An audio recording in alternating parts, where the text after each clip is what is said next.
bay number. Check again. Unauthorized landing may trigger a lethal response.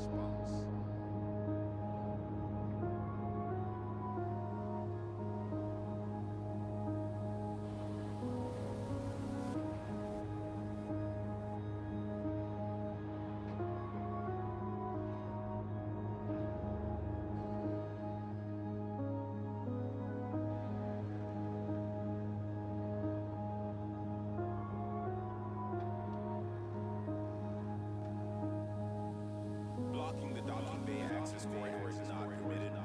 This starport will not allow such intolerable behavior.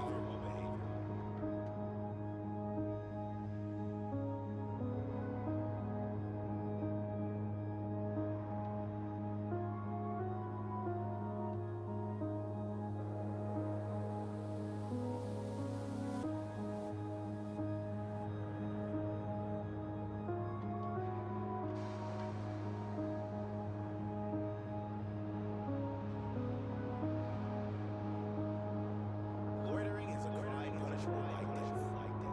Make sure you have authorization before you enter the docking bay.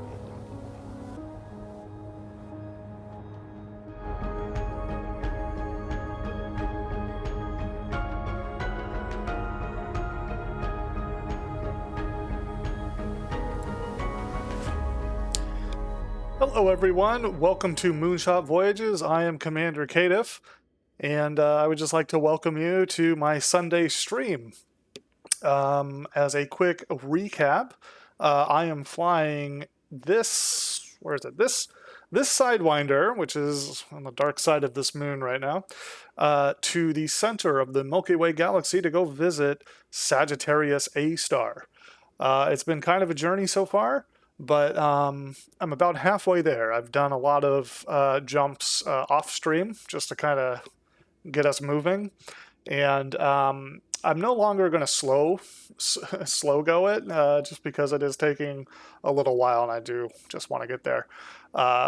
So as opposed to making a whole bunch of short jumps, I'm making fewer long jumps. So and I do want to apologize for starting the stream late today. It was for a good reason. I was with my buddy Matt over at the Silver Metal Tavern, and that is a board game stream. So if you're into board games or want to get into board games or just curious about board games, definitely check out his stream. He usually streams on Wednesdays and Fridays, and does a stream earlier on Sundays. So generally his Wednesday, Friday streams are kind of later, around 9 o'clock. And then his Sunday streams are usually around 11 in the morning. And, he does different games every week. Sundays he has a guest. So that's why I was on. And it's really great. He plays a lot of different board games. He's got a couple hundred to choose from. And it's really fantastic, a lot of fun. And I was on there today, so check out the VOD if you're interested. We played a game called Ultra Tiny Galaxies, which is the small version of a game called Tiny Galaxies. And it was absolutely hilarious and great, and it's such a cool game. It's kind of like Roll for the Galaxy or Race for the Galaxy, in that you're taking over planets, colonizing them, and then utilizing their bonuses to get you points.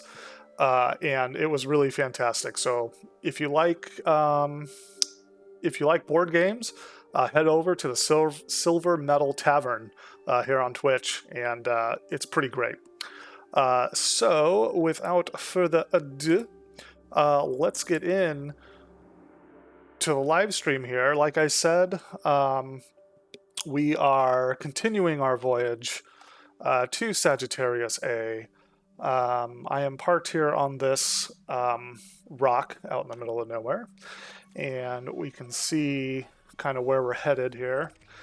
So that's just kind of what I have in the computer right now. So we started here, and we're going here, and if that would stop popping up, we are almost halfway there.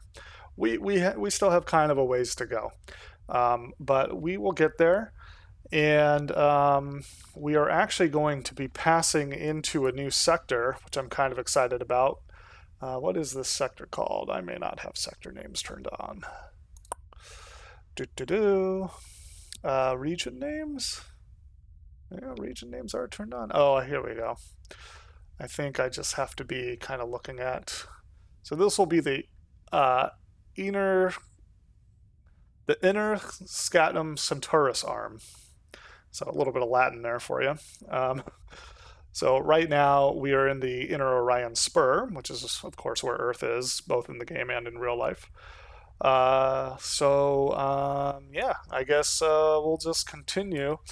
Right now I do have my route set to just go to scoopable stars and non-sequence stars. So non-sequence stars are things like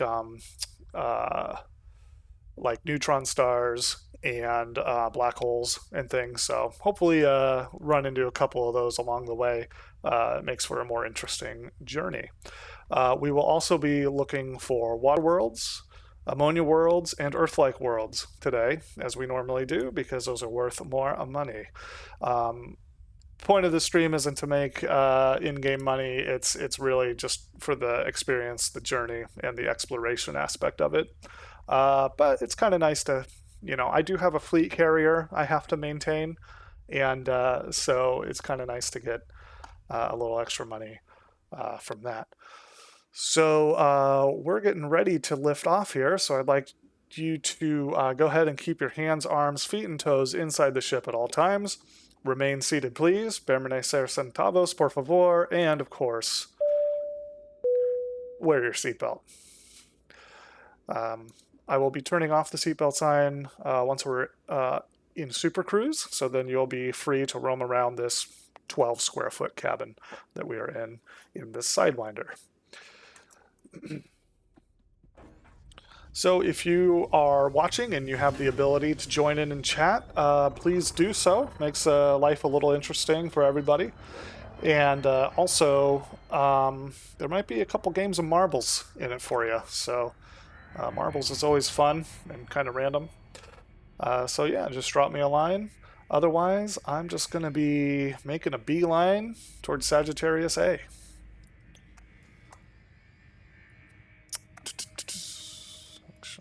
Let's just make sure.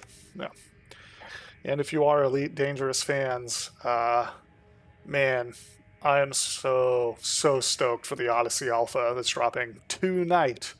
It's going to be dropping around, 4 a.m. my time? If I didn't have to work tomorrow, man, I would definitely just stay up for that. I would definitely stay up for that, but tomorrow's kind of my first day on this new job, so I should probably be a little bit awake. I guess technically Friday was my first day on this gig, but I didn't really do much, so I'm not really counting it. Okie dokes. And if you are watching and you like what you see, please give me a follow. If you don't like what you see, go ahead and head over to the Silver Metal Tavern for a good time.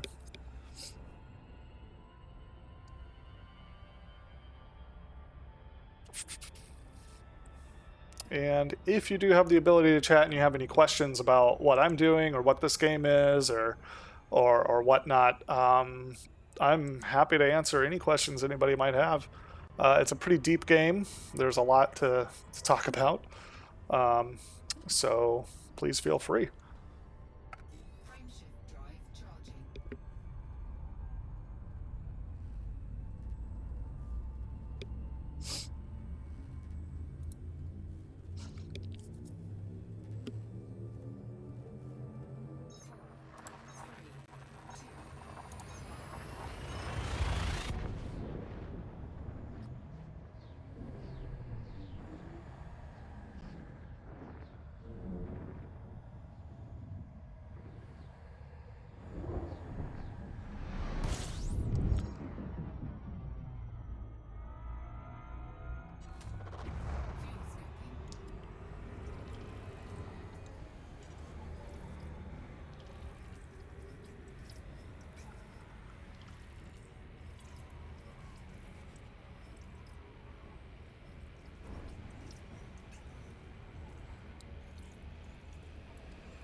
Okay, I totally forgot to see how many planets are in this system.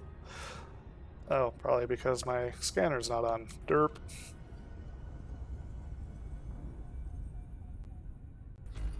17. How many of those have been discovered? None. I like those numbers. So we're going to scan these. I usually like starting with the gas giants just because, as you'll see, like all these signals are around the gas giant. And so you get the gas giant, then you can go and grab the rest of these dudes. This makes it a little easier, and you're in one spot instead of going all over the place.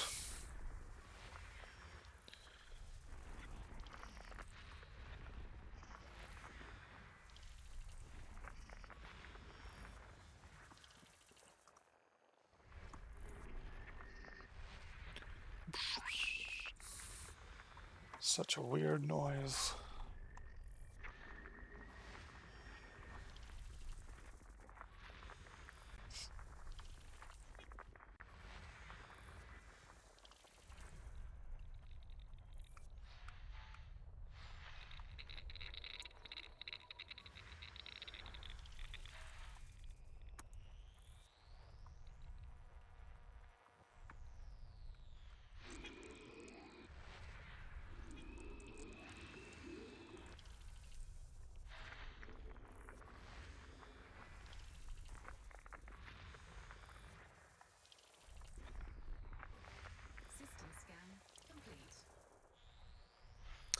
System scan complete.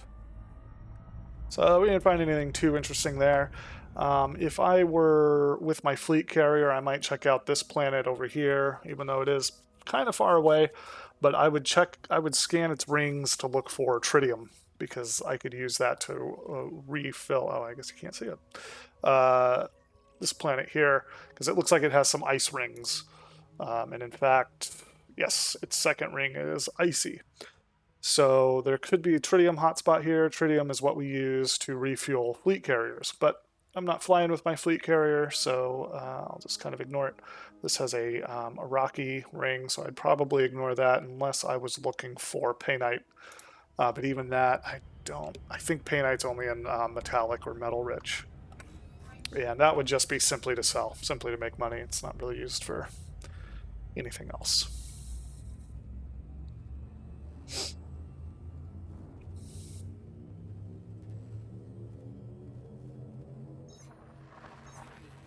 I'm hoping to find a water world because I have special water world graphic that I made, and we'll see if it violates copyright. We'll see if I get a ding.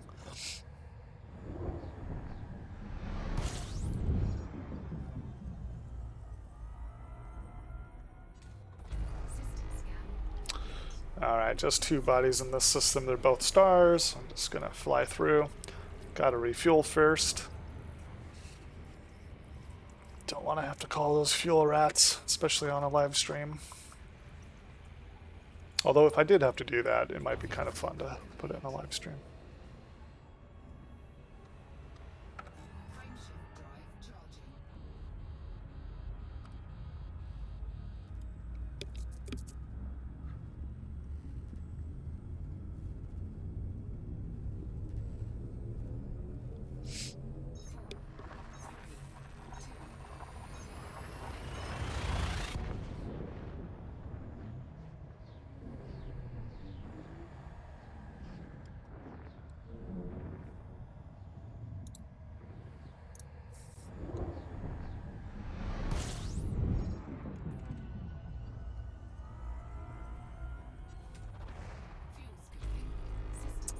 Same deal as before. Well, at least this keeps up the momentum.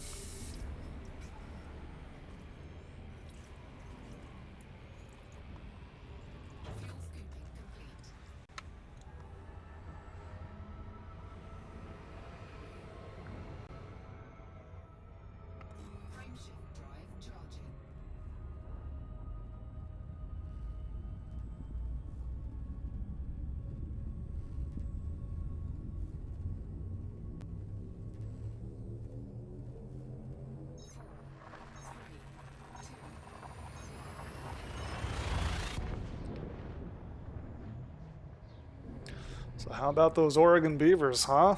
Going to the Elite Eight in basketball? That's pretty great. And I think the Ducks are playing today. So we'll see if they can get to the Elite Eight as well. I think it's the men's team that won yesterday. I'm not sure how the women are doing, but I guess they were also in the Sweet 16. So 8 bodies here. So I switched this mode on first just to see if anything's been discovered, because I don't really care about rediscovering stuff. Not on this trip anyway. So as you can see, there's no player names here, so these ones are nice and new, never before seen by human eyes, or at least if they were, that person hasn't turned in the Explore data yet.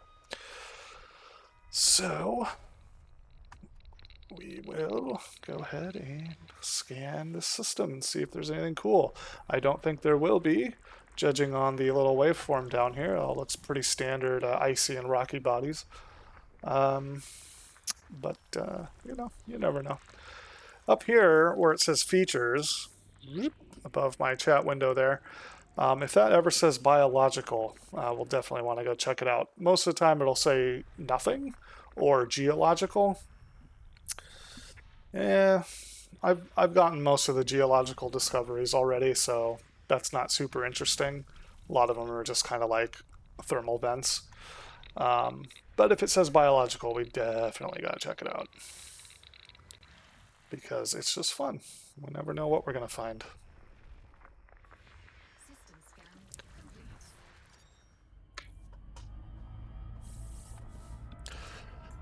Meowing Crazy Elite Streamer and 07. Dead Rays, how's it going?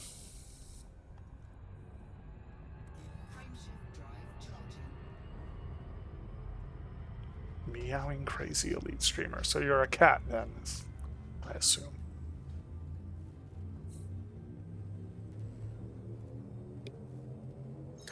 Fine, currently watching Rush Hour. Oh, yeah, I don't know if I've ever seen that, actually.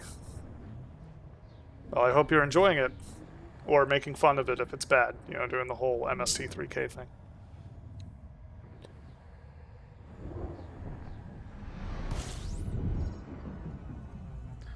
I'm thinking if I should first do my exploration beluga or respecking my mamba. Are you thinking about exploring with your mamba, or and just like specking it out for exploration?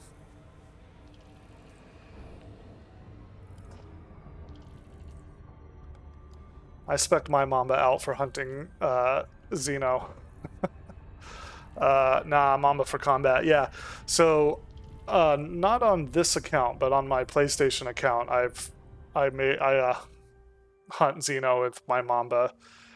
I don't know how great it is. I thought it was fun though, so I want to configure it to PvE environment. Yeah, you'll probably be fine then for environment.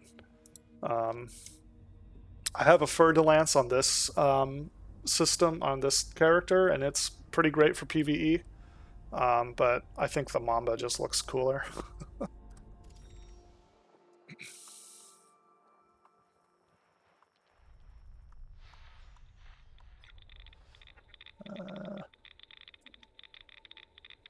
My words.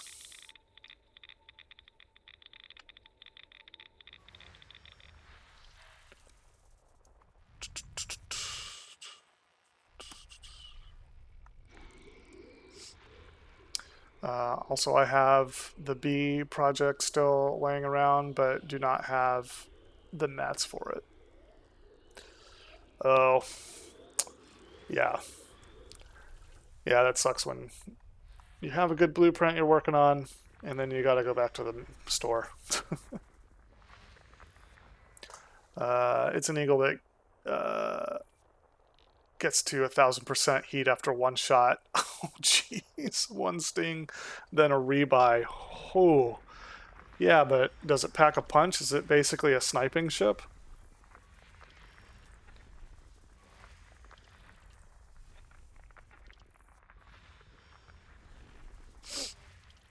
It's a complete troll. Jeez. That's cool, though. I like those crazy builds.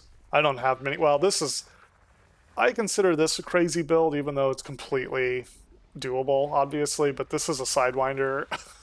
But I engineered everything I could to be lighter and cooler so that I could use it as an explorer. And so I'm getting about 41 light year jumps out of it, as opposed to its stock 9 or whatever.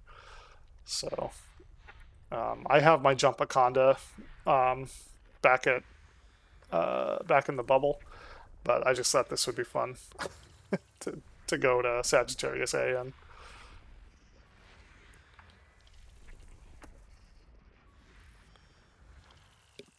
I have my Orca for exploring. Yeah, that'd be fun. That'd be fun. Yeah, I have a Beluga on my other account that I use for passengers, because that's what it was really meant for. But it's such a pretty ship. I think all those are.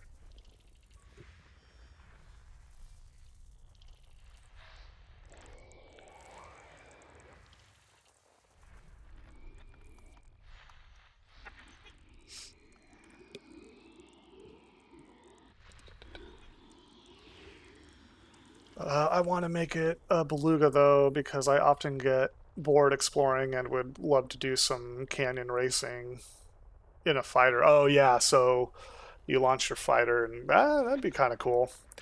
That's what I like about my fleet carrier is when I get bored, I could either do that or I could just work on mining to refuel my fleet carrier, and it kind of breaks the monotony of exploration. Not doing that right now because I'll show you in a second. My fleet, so I'm here, and my fleet carrier is way over here. So, without going to it, I don't have enough fuel to get it anywhere near here. So that'll be another project for another day. Okay.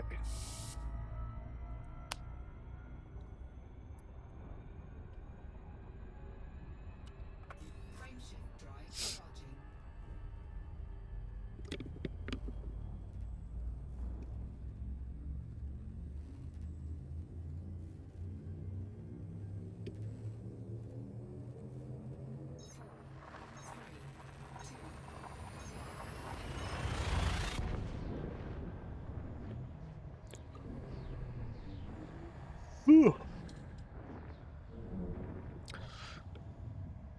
I also want to make another eagle build. Yeah, I have no eagle builds, and I don't know why. Like, I should totally do one. I'm thinking the Imperial Eagle, maybe both. I can do both, but they just look like so fun to fly. 3 pulse lasers, rapid fire, and all with inertial impact. Okay, I'll try to remember that when I build one. Does that work pretty good for you?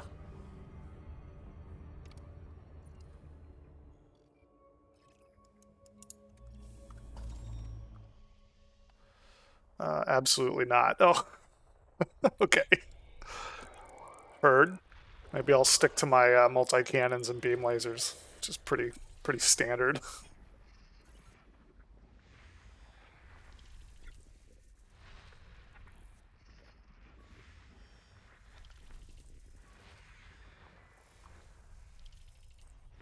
I mean, what's like the biggest ship that an Eagle could take down? I want to try it in an Eagle though, because the engineering adds so much jitter that you need to be closer than. Yeah, I noticed that when I engineered some pulse lasers for my Vertilance.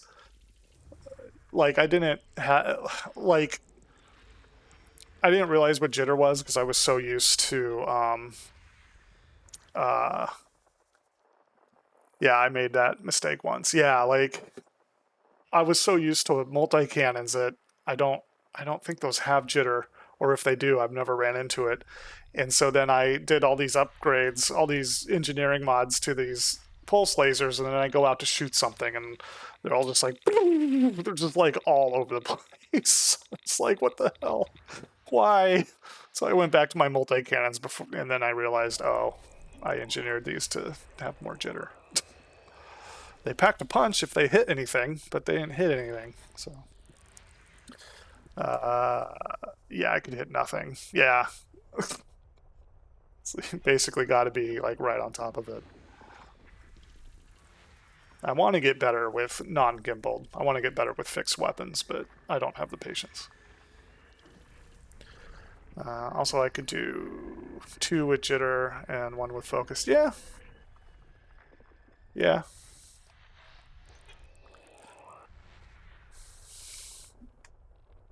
Just to tease, yeah. Just to tease the modules. So how long you been playing Elite? It sounds like you've been experimenting a lot.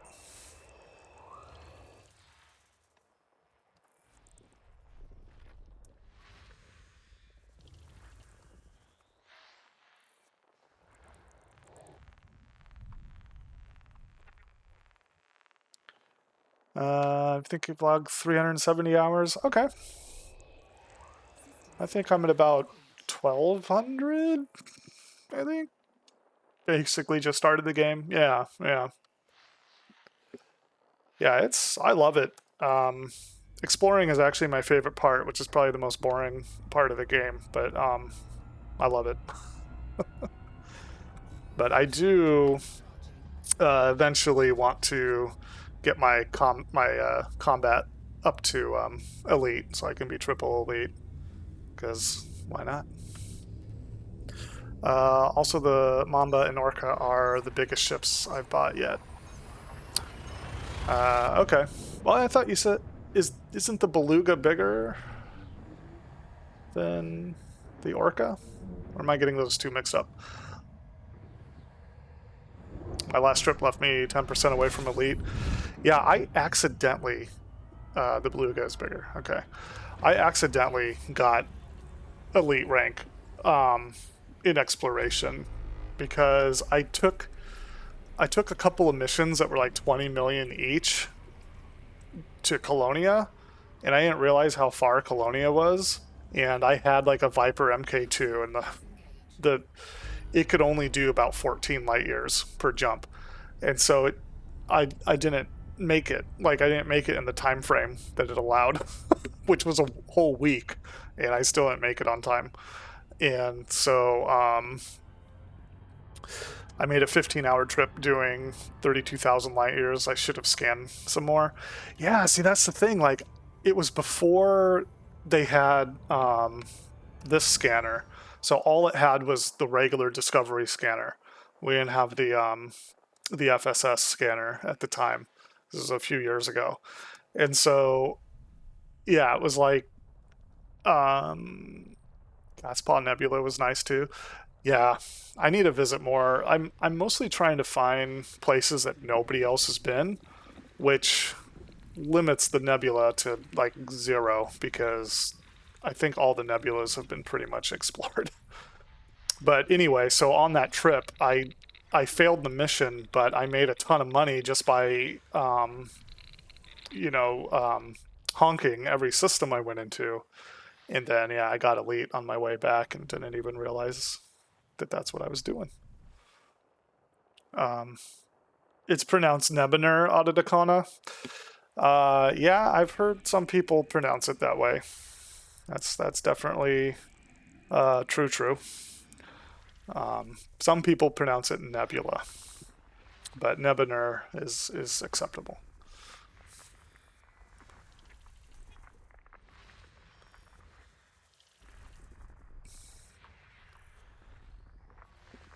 Yeah, sorry for the late stream today. I got started about 40 minutes later than anticipated because I was, you call them dust clouds?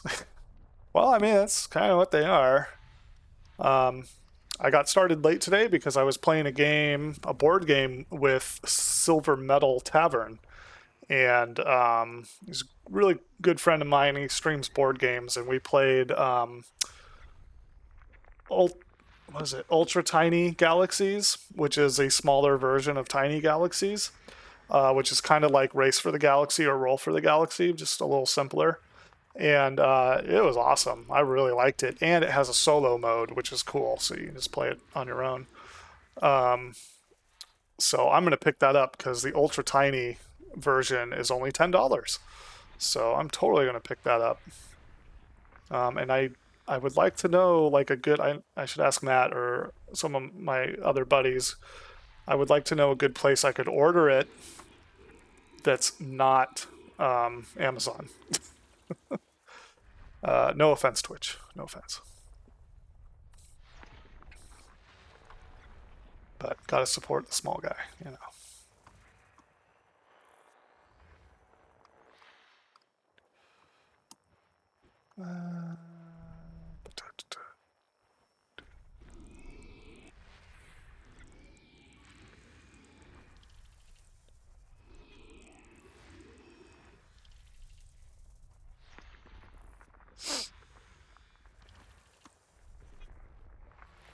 System scan complete.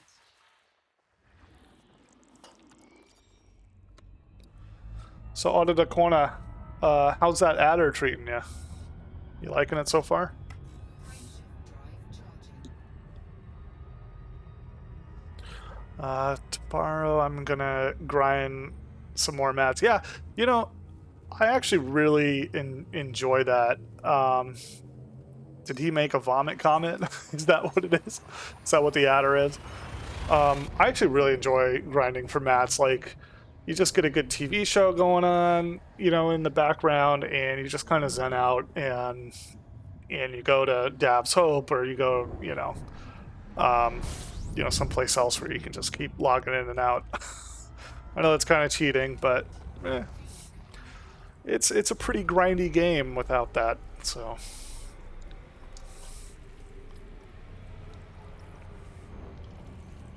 So far, so good. I haven't used it much yet. Yeah, I guess not.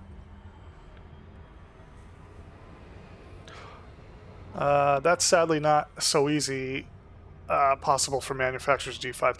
Yeah, for G5, grade 5 stuff, I usually just end up trading at a material trader because, it's you. I don't think like Dav's Hope even has any grade 5 materials at all will ever spawn in. So, but yeah, thankfully I didn't need a whole lot for this build. My raw stuff is full. My data stuff is full. Oh yeah, so just manufactured. So yeah, Dav's Hope it is. Do you know what I'm talking about when I say Dav's Hope? It took me years to figure out what that was. Okay, cool. Yeah, that's what I do. I just go mine that. I think there's another place similar to that has different materials, but I've never had really an issue after just spamming Dav's Hope for a few hours.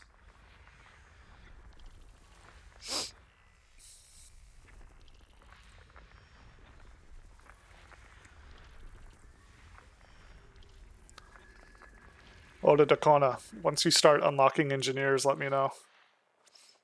What is it? So Dav's Hope is a abandoned like facility on a planet. And I'll show you where it is here in a second. And there's all these engineering materials just laying around. And if you log out of the game and go to like the main menu and then log back in, all those materials randomly respawn. So you'll get different materials, just randomly. But you can just keep spamming that until you fill up your engineering materials capacities. And so then when you go to your engineers, you don't have to like grind for materials later. You can just combat logging for materials for the win. Yeah. So also works the crashed Conda sites. Yeah, so there's a few places like that where there's either crashed ships with materials lying around or abandoned don't even know what they're called, colonies, I guess. So yeah, and it's really handy because otherwise it's really hard to engineer. Uh, had a horrifying experience with those at the crash Conda sites. What kind of horrifying experience? I'm intrigued. But yeah, out of Daquana, there's a planet. Got it saved. Oh, where is it? Dav's Hope. So Hades sector, you may, whoops, go away. You may want to write that down and go to that after you start unlocking engineers, because that'll help you quite a bit. The ground just went missing. Try driving an SRV when you don't know when you will hit something. Ooh. Was it just basically a glitch, like the planet just disappeared? Because I've seen the ground load in a few times. It was a glitch, yeah. Okay. So anyway, at this system, there's going to be a planet in. After a combat log, it disappeared. Still horrifying. Jeez. Yeah, that's crazy. So you'll go to the 5th planet, and you're going to need a FFS, or I'm sorry, no. You're going to need a surface probe, a surface scanner. So you'll fly to this planet in Hades sector DRV C2-23A, planet number 5, and you'll use your surface scanner to map the planet, kind of like what I'm doing with water worlds and stuff. And then when you get close enough, on your contacts, it'll show up as a location on that planet. I can't show it here, but it'll show up as a location on that planet, and it'll just be called Dav's Hope.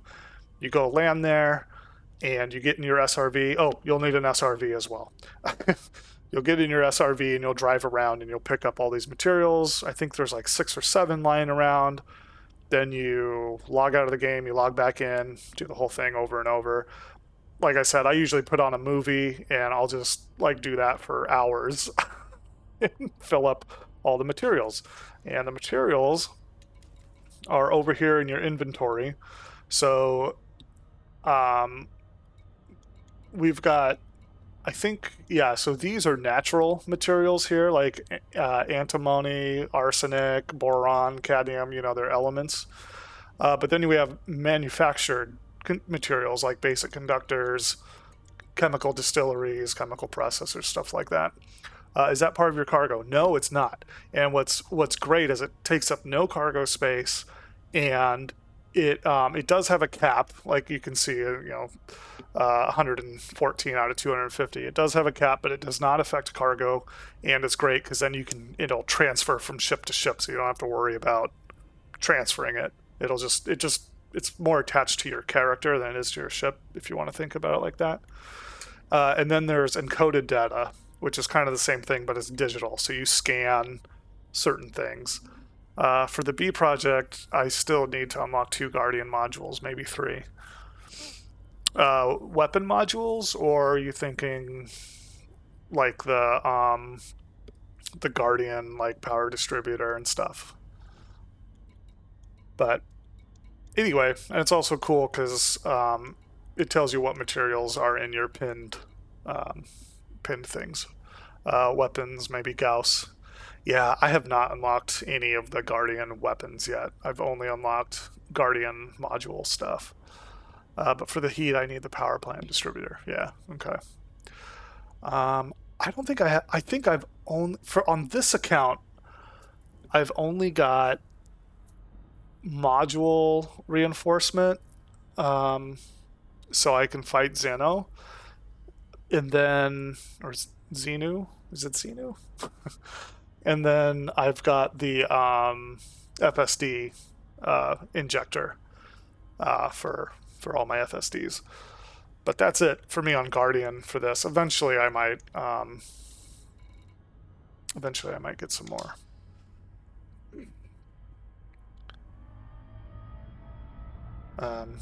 But yeah, so Auto Dacona, when you start unlocking engineers, get yourself a ship that can hold an SRV, and you can buy the smallest one. I'm not even sure why they've made them into larger versions, because like the SRV is the same size no matter which one you get.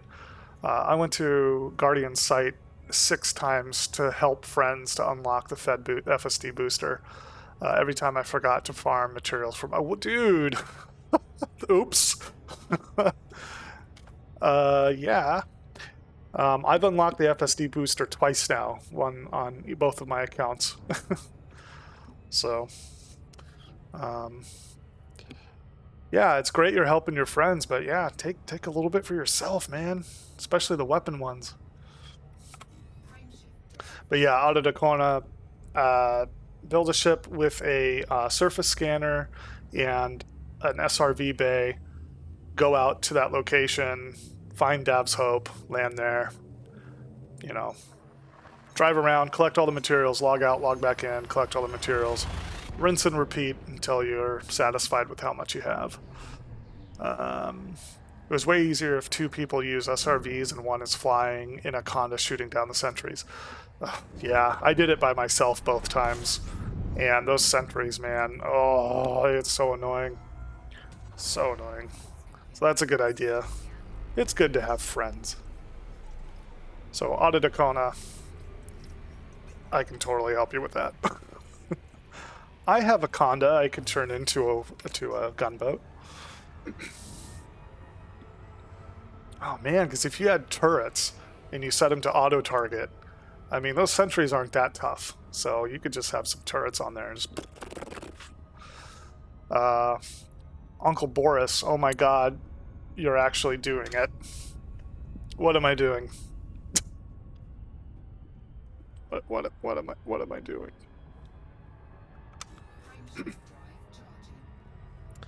Oh, I have just entered the Inter-Saturn Sagittarius rim. I did not say that correctly at all. And I don't even have a speech impediment that I'm aware of. You're actually going to Sag A. Yeah, I've never been. And I decided, but the sentry sadly won't lock on from ships. Oh, really? Oh. Okay, I didn't even think of that. Yeah, I hear it's beautiful, especially this time of year, which is why I'm going. But I've been to a lot of other places. I have a fleet carrier. Like I would consider myself at the end game of Elite. Well, except until tomorrow when they add in a bunch of new awesome stuff. But so I figured, yeah, I've never been to Sag A, so why not do it in a Sidewinder? So, but it is a highly modified, highly engineered Sidewinder. So pretty much everything is at least a grade 4, if not grade 5. And I think I have the link to my ship build in the description of this stream at Coriolis. So, but yeah, so everything's pretty much engineered all the way. How far are we looking? So right now, I'm here, and I came from the bubble. So I was kind of slow going it through here though, because I just wanted to make more discoveries. But now I just kind of want to get there. So we got a little ways to go. Let's see here.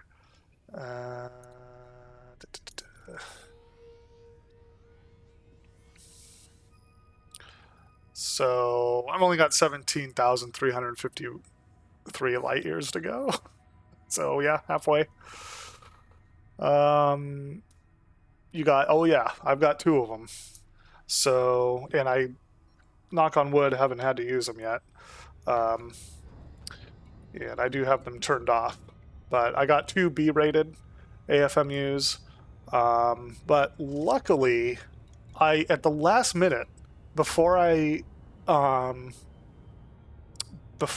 out of here, what was it? Was it my power distributor? No, my power plant. I switched my power plant. So when I was just kind of running tests, I had a D-rated power plant so I could get more jump range, but that thing overheated. Like, I mean, you even look at a star and you're overheating. So I swapped it out for an A-rated, and it took like 1 or 2 light years off my jump range, but I have not overheated yet at all. I have my new Type 10 fitted. She can get 50 if I take everything off so far, so 44. Does that include taking off shields? I'm afraid to run without shields. And do you have the Guardian booster on there? The Guardian FSD booster? Because that'll, if you get a size 5 of that, that'll give you 10 more light years. It takes a little power though, but it's not too bad.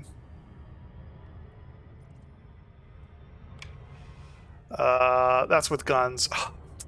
Well, if you're going really far out, you don't need those guns. As much as I love them, you don't need them. Because whatever you're going to run into out here is going to be able to kill you anyway. I've never ran into anything outside the bubble. And that includes dropping into mine in rings. So, like, I have a fleet carrier and I have to refuel it, so I mine a lot of tritium. And once you're outside the bubble, you don't even get... yeah, the pew-pew keeps you safer, that's true. But once you're outside the bubble, you don't even get pirates that follow you into ring systems, which is kind of cool. So you could load back into the game and not have to worry about a pirate spawning in. Well, there's nothing here. Nothing for me here. Yeah, I understand the knee jerk to bring the thunder with you, but yeah, I'd rather just have that higher jump range. Ooh, yeah, those pack hounds. I just unlocked pack hounds before I set out on my Sag journey. Off to Dav's Hope I go. Well, good luck, buddy. I have put 2 SRV bays on my ship just for giggles. You know, when I did my first exploration build, I had 2 SRVs. And I liked it because in case I destroyed one of them, I'd have a backup. So, yeah, I think there's an argument to be made to do that. You know, that's a good point. Yeah, the Type 10 is massive anyway, so what's a couple of guns gonna do? You could put 3 on there if you wanted to. Well, okay. You can only drive 1. You can only drive 1 at a time, but again, you'd have that backup. Or does that mean you could put 6? Because you could get a dual bay. I wanted a fighter bay, but to have a class 7 B AFMU is better than a stupid fighter. Yeah, I'm kind of going back and forth on whether or not to have a fighter on my Jumpaconda. I can have one, but it'd take my jump range down a little bit. So, yeah, I don't know. Still kind of thinking about that. I mean, if I had a dual and a single, I could take 3. Okay, all right, that makes sense.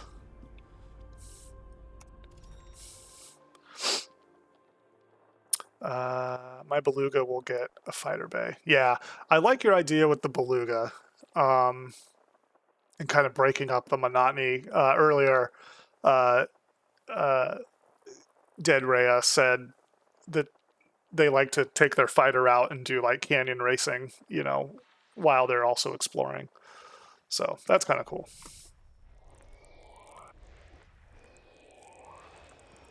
On my Conda, it has 66 with 2 SRVs and the fighter bay. Alright, yeah, that's probably about what mine would get, because mine right now is the lightest I could make it, and I'm getting about 73. But I think I could probably engineer it to be a little bit further. But I'm finding on this trip, like, if I'm doing exploration, I don't need a huge jump range, because, like, I'm stopping a lot. and refueling a ton. So, my gosh, we may have found our first undiscovered water world, which means I can play my new graphic that I made yesterday.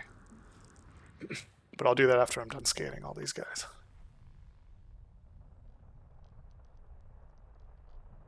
Is that a neutron? Something bright over there. Good idea. I will see how far my beluga will be able to jump. Give me 10 minutes.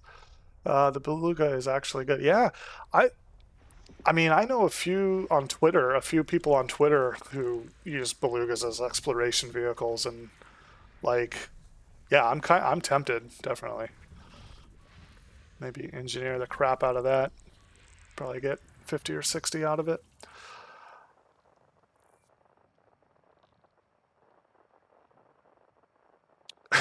I'm gonna make an exploration mamba because I do what I want.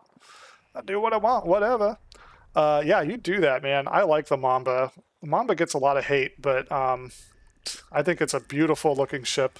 I made an anti-Xeno mamba, and it works good for the scouts. It works just fine. So yeah, like, do it. I'm all for crazy builds. I think that's fantastic. You know, like if you're playing the vanilla game, and you start with the normal builds. You use certain ships for certain kind of things, but then after a while, it's like, you know what?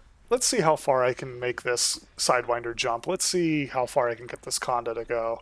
Let's see how much, you know, how many guns I can get on this thing.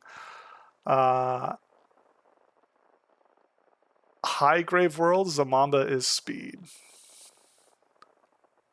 High Grav Worlds, the Mamba is speed. Oh. Yeah, I don't know. Like, I guess that would, yeah, if you had your good thrusters on there, that would probably be good on high G worlds. I know my Conda is not great, and I know that because I totally crashed it, and it exploded, and I had to buy a new one. So that was cool. I was mostly disappointed because of all the exploration data I lost. Because I think my rebuy on that's only like 30 million.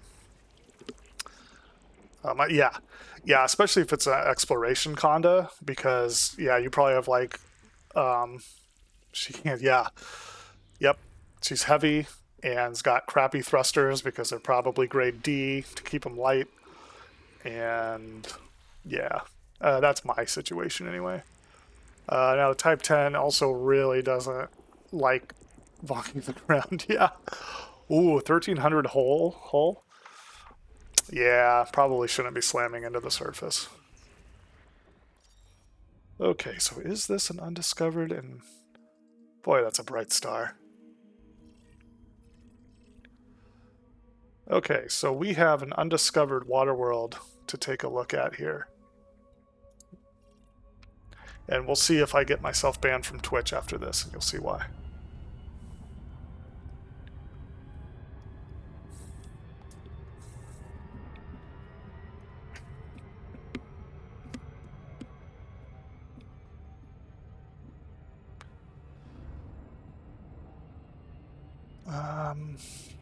The Fed vet can go 333 milliseconds into the ground and not even one ring loss. Ooh. Yeah, Fed vet's pretty tough.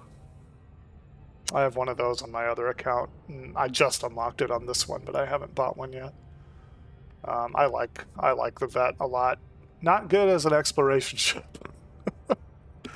On my other account, with it stripped down completely, of course not fully engineered, but with it stripped down completely, I could still only get like 25 light years out of it. Oh, it took forever to get to Colonia.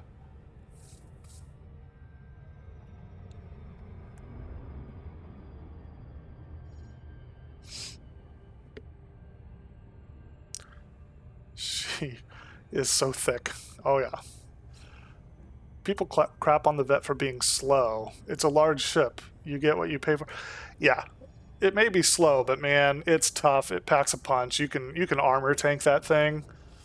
You know, the cutter is good for shield tanking, but the vet's good for armor tanking. And I think it was Down to Earth Astronomy. He did a really good like three-way comparison between the cutter, the vet, and the Conda, and like they all have something over the other two, and something that is really not as good as the other two. Like they're fairly balanced depending on how you want to use them.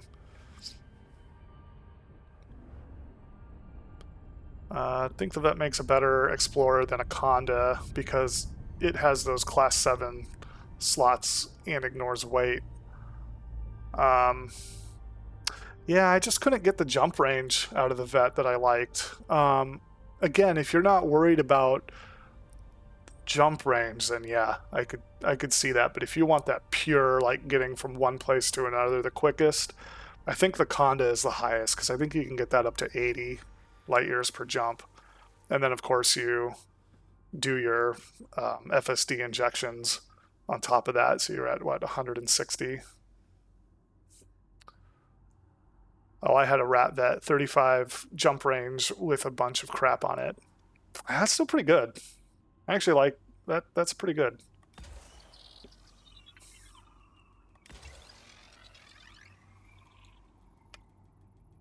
Was it engineered like a lot though?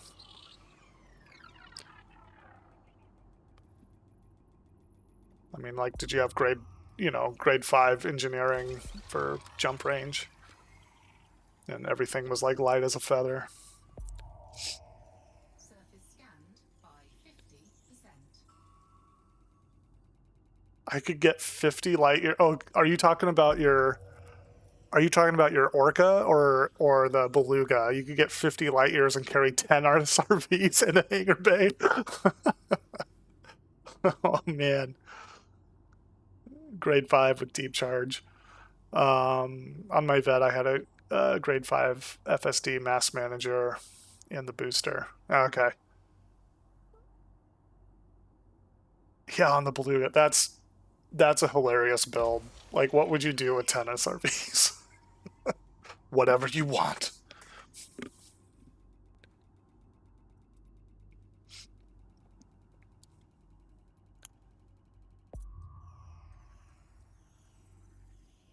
Oh, come on. Really? Really?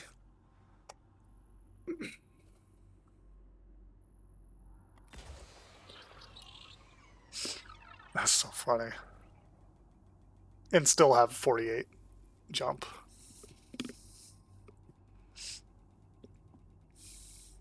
And a beautiful window to look at everything. It has probably the prettiest bridge of any of the ships. Although I do like the vet. I'm going to take my T10 to Beagle once I get out of Seoul. Cool. Correction 50. Yeah, that's great. Yeah, I've not been to Bugle either, so eventually I'll get out there too. But what I plan to do is circumnavigate the galaxy with my fleet carrier, which I think will take me the better part of a year. Doing exploring and refueling at the same time.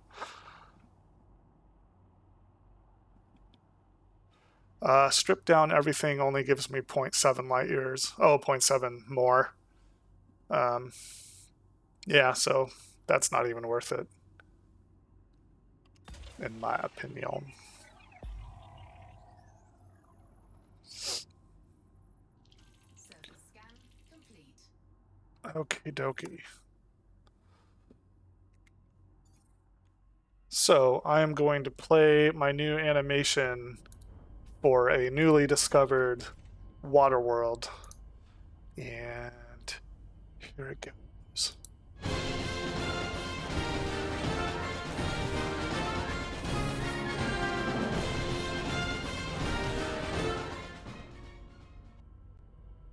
Water world discovered. Reported.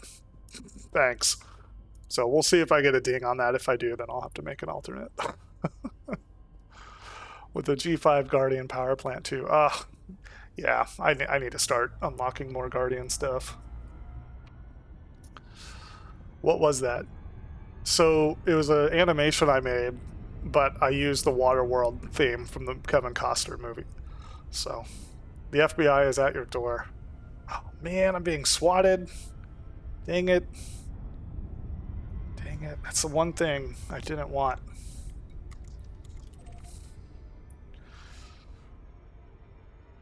Yeah, so I took about 9 seconds of the Waterworld theme from the movie. So hopefully that's it. I heard that if you use less than 10 seconds, it's not like it's fair use, but we'll see. Kevin Costner may be upset. Frameshift drive charging.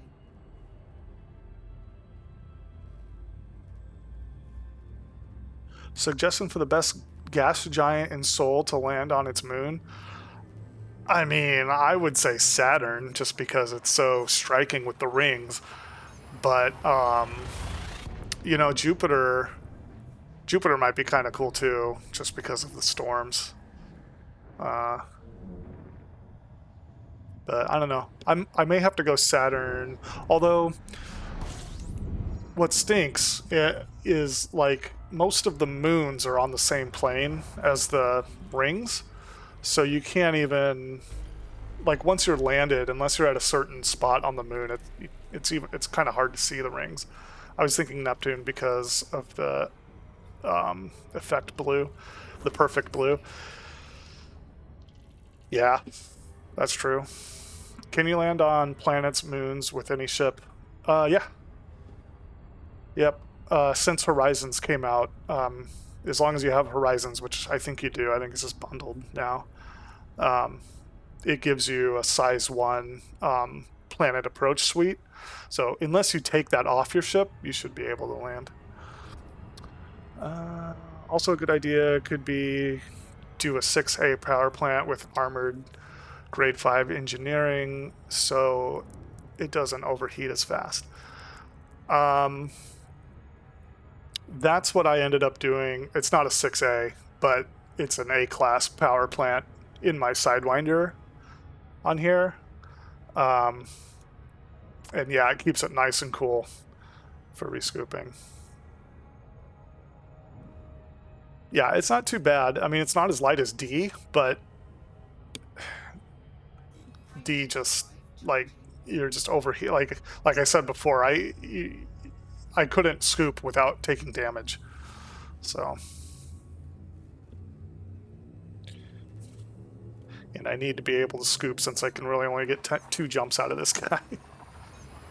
It can't go lower than 6A with 1G armored if you want to carry that many SRVs. Okay, keep it there then. We're gonna need 10 SRVs. And the fighter bay. Are you getting a dual fighter bay?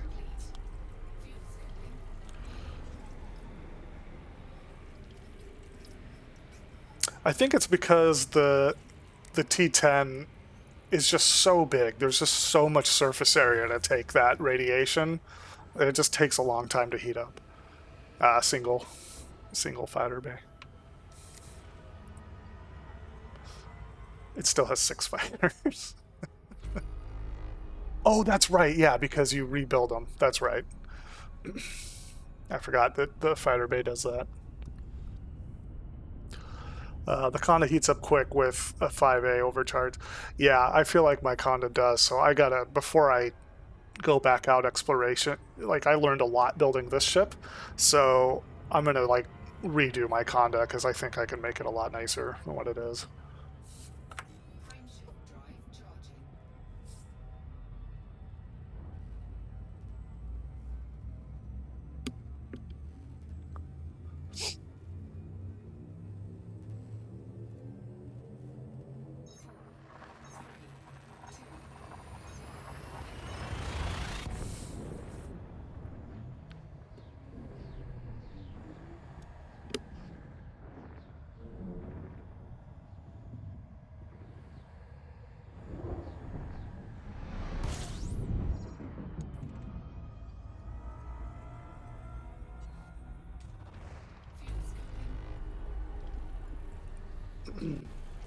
I go get my Guardian modules after the mats.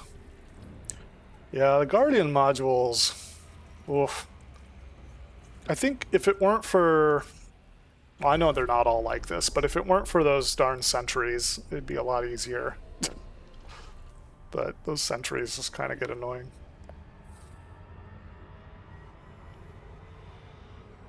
Saturn has res sights. Interesting. That's kind of sad to think about. Like, let's go mine the rings of Saturn. Also, my Orca can jump 20 times at 140% heat until it dies. Jump 20 times. Well, that's good to know.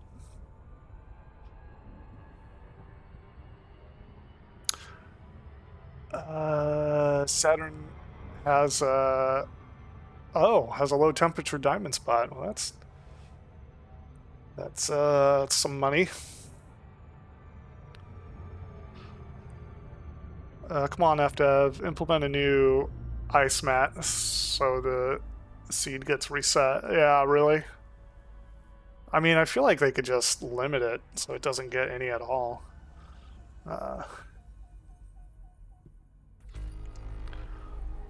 My biggest thing is, of everything that we can land on, we can't land on the moon, which is the only thing that humans have landed on in real life. And it's like, why can't we land on it in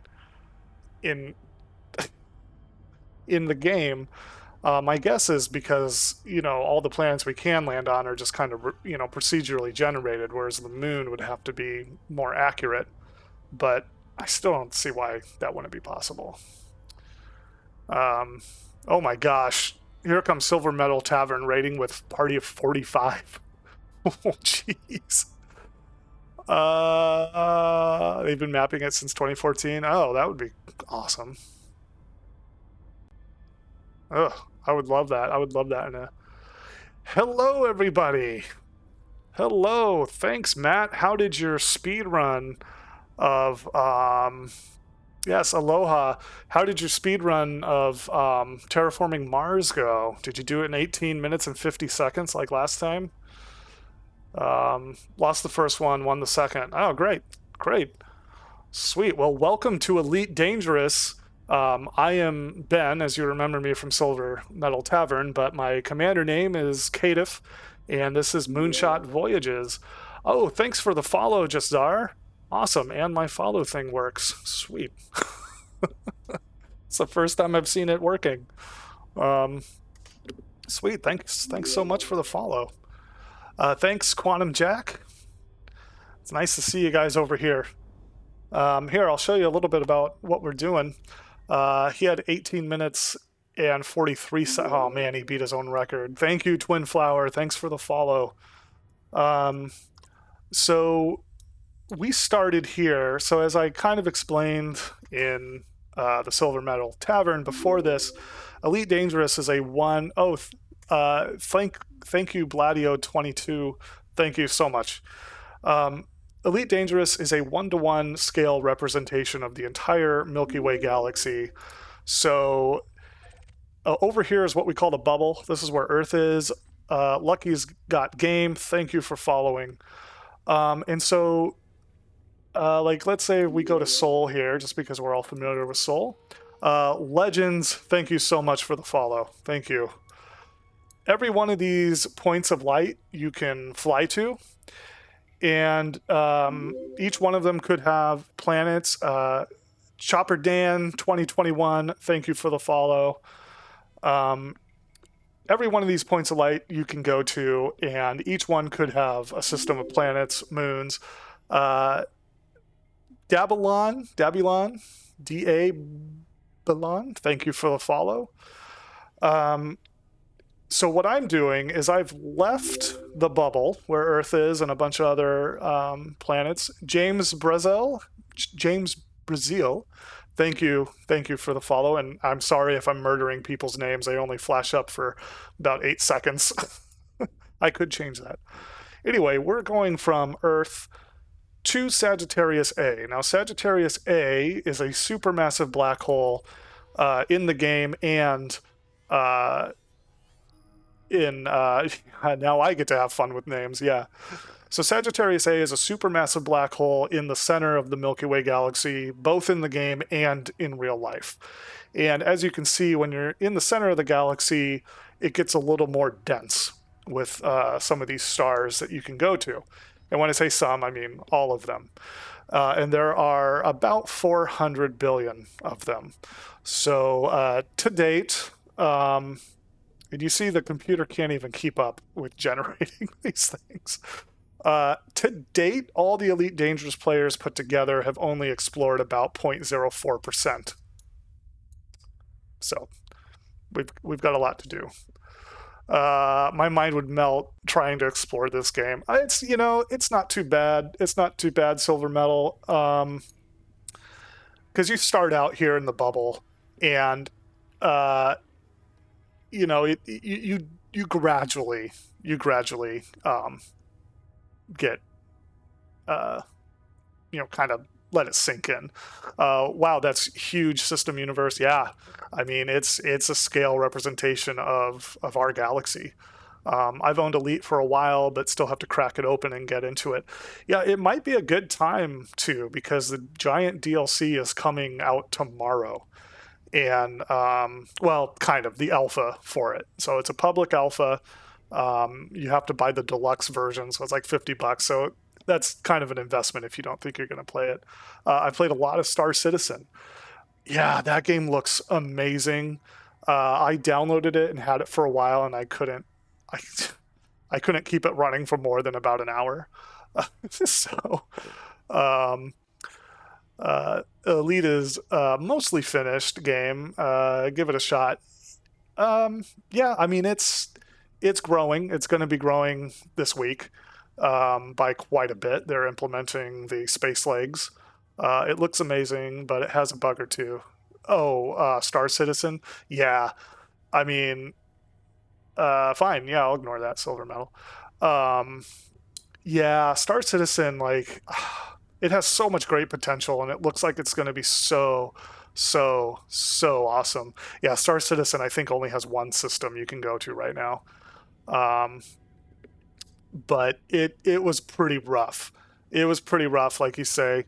I really like the idea of it. I love being able to walk around the ship, walk around inside the ship, walk around inside bases. I mean, we're getting that soon in Elite Dangerous.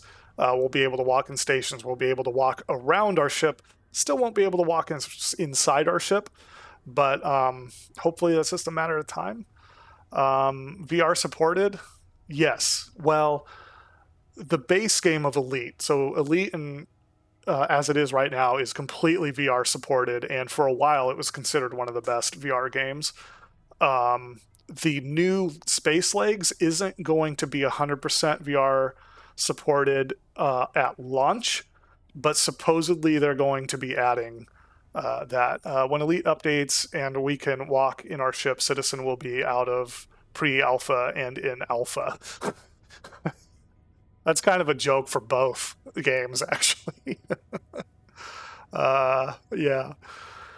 So, yeah, I have a lot of love for Star Citizen, but not as much as I do for Elite. Mostly because Elite is here. It's mostly stable. So, are the expansions for Elite free or paid? They are paid. So this one, if you get the deluxe, it's like $50, but don't do that after the alpha is done, because I don't even think it'll be on sale. So this expansion is going to be, yes, as Uncle Boris says, eventually it'll be free. So when they first come out, they're about $30. And then when another expansion is coming out, they'll take the first expansion, make it free, and roll it into the base game. So everybody buying Elite now is actually getting the Horizons expansion with it, and they won't even realize it. I've been playing long enough where I've actually had to buy them. But I mean, Space Legs, I'm surprised they're only charging, I think it's 30, maybe it's 40. Because it's like a whole new game. it's a whole new game aspect to it. It's just insane. There's an engineer in Seoul. Yeah, apparently. Who is that?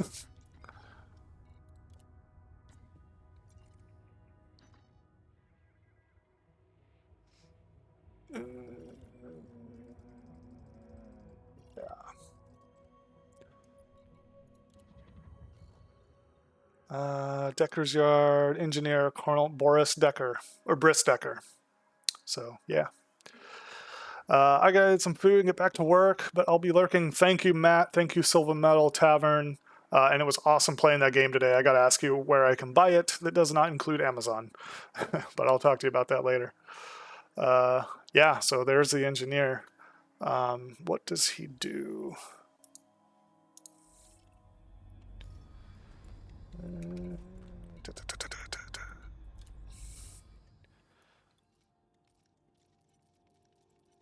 Who did we say he was? Decker? Oh, so I haven't unlocked them yet. I just know about them. FSD indicators and frame shift drives. So that's probably why I haven't bothered. I don't interdict anyone. So anyway, what have we done here? Are we? I can't remember where we were. So 20 bodies. And none of them have been scanned. So as pointless, so criminals and FSDs, but you have to get faster before them. So pointless. Yeah, I mean, I don't see a reason for me, and at least in my play style, to unlock that one. And I think other engineers I've already unlocked have those anyway. So, but maybe not as high a grade. So basically, what I'm doing in this stream is on my way to that supermassive black hole, I'm also stopping to explore because, you know, as I said, only 0.04% of the galaxy has been explored. So might as well discover some new things on the way. Hoping to find an ELW on my way to Bugle. Here's hoping. ELW, Earth-like world. Oh, I mean, if you're leaving from Seoul, I found one yesterday, like in just a couple hours when I was playing. So you'll definitely find them. And what I'm doing too, and this might help a lot, most of the time when people are Neptune has a void opal hotspot. Oh, that's funny. That is funny that they're letting you mine those. So what a lot of people do when they're heading out to Sag or Bugle Point, they're just trying to get there as fast as they can. So they're probably flying in the more dense areas, which is kind of like in the plane of the galaxy. What I'm doing, and you've probably noticed when I switched to the galaxy map, is I'm flying above the plane of the galaxy. So my advice is if you want to find undiscovered Earth-like worlds, fly way above or way below the plane of the galaxy, or go around, because those are going to be the lesser traveled areas. That said, it may not matter, because, you know, everybody's ship is different, and some people are just flying through, whereas other people are stopping the map like I am. So you might find a system that's already discovered but has an undiscovered Earth-like. You know, that's happened to me a few times. It's like, wow, this person just really was in a hurry.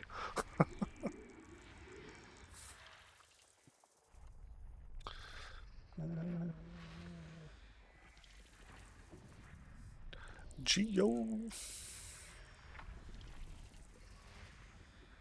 So up here where it says, up there where it says features, right now it says none, but some planets have geological signal sources.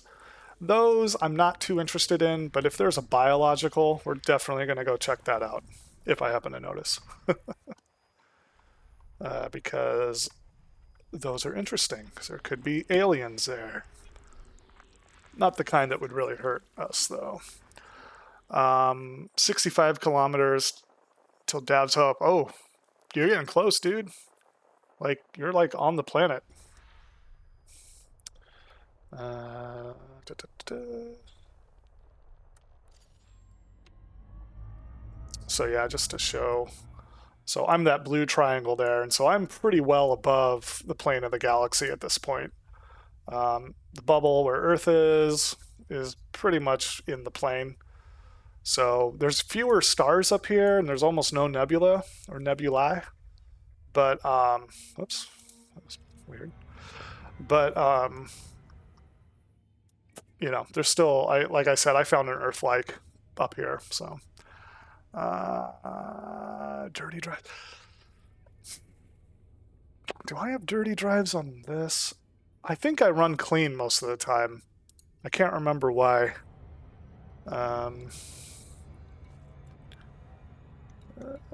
Where are my thrusters?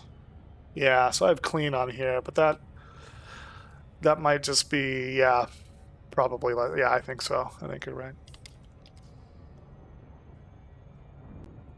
So in this game, you have to take into account heat and weight and all kinds of factors when you're flying, because that'll change how far you can go and if you damage your ship and a whole bunch of different stuff. Oh, and fuel. Fuel's kind of important. Oh, wait a minute. I think I turned off my, this might not be a fuel star.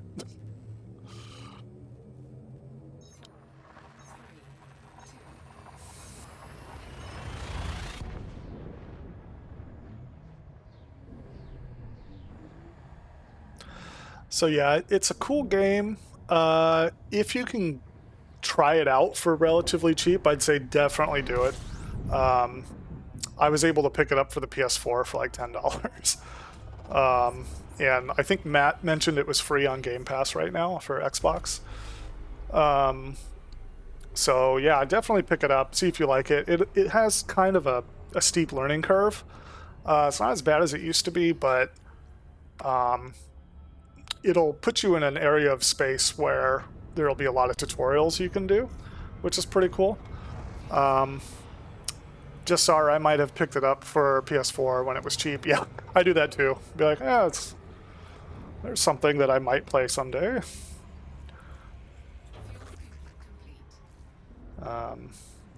But it does kind of have a steep learning curve, and the controls, there's just so many, especially on PC. I mean, you can customize everything, which is great, but it can be a little overwhelming in the beginning. Cool. Oh, there's nothing here. Whatever. Dabalon, have a great stream. Enjoy your evening. You too. Thanks for the follow, and thanks for stopping by. I hope to see you around.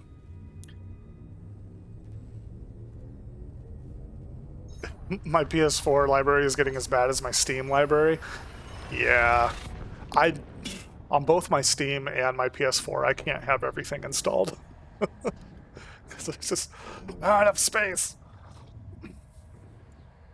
But I'm hoping to build a PC soon to be my gaming machine. Because right now I'm using an 11-year-old Mac Pro with Windows installed. It's fine, obviously, but it's getting old. 11 years old. I'm tempted to buy a 8 terabyte SSD for my new laptop. Whew. That's a lot of games. That is a lot of games. But I bet you could fill it up.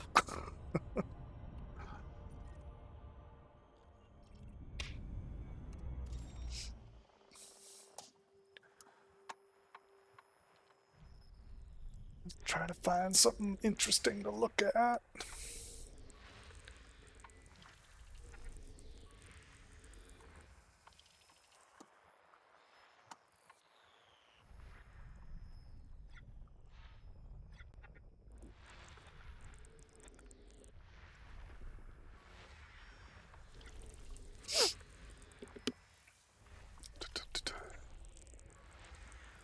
Oh wait, that was nothing.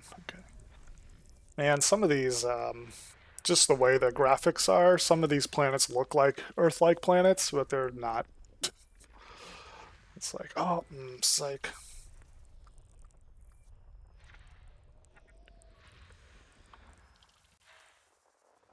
And for those of you considering the game, I'm doing what I feel like is probably the more boring aspect of the game.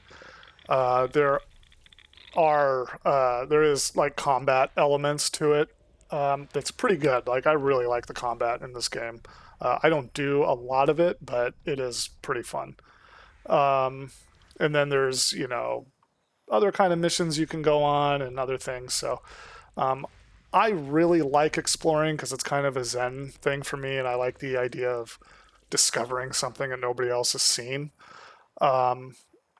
Because when you do discover things and you land and you turn in all your exploration data, it actually does go onto the elite servers.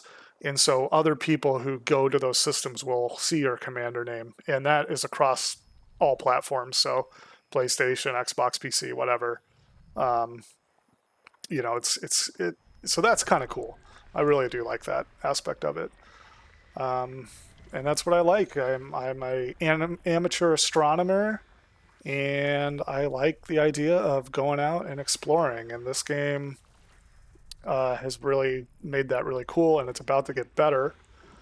I feel that with my No Man's Sky, though, that's probably sore subject for people. I don't know. No Man's Sky. I like No Man's Sky. I need to get back into it. But I feel like this is just more realistic, which is probably why I like it more. But Poor Man's Sky, I almost played that. I like No Man's Sky though. I think it can, but it's almost too overwhelming with the whole like building of bases and mining for stuff all the time. Like it just, I don't know. This, it's like I'm not constantly having to harvest, things to build stuff and maintain things. All I need is fuel for my ship, and that's it. Yeah, it's almost not even worth comparing. The only thing that they're similar in is they're both massive and they both take place in space. And yeah, but I really do like No Man's Sky. Frameshift drive charging.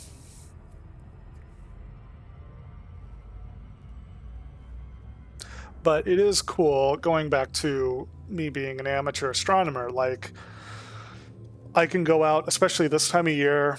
The constellation Orion is in kind of the southwest sky, and just below and to the left of Orion's belt, there is the Orion Nebula. And you can see it even in Los Angeles. You can see it on a clear night, but in the telescope, you can really see it. And it's a stellar nursery, so some new stars are being born. And it's only 1,300 light years away. And so in the game, Elite Dangerous, you can actually go visit the Orion Nebula. So that's pretty cool. You can visit the Pleiades, Witch Head Nebula, California Nebula, Bubble. I mean, pretty much, if it exists, you can go see it in game, which is really neat. But also kind of sad, because I found out the hard way. I was wondering, one of the most famous pictures from Hubble is the Pillars of Creation. It's that one nebula that looks like fingers coming up.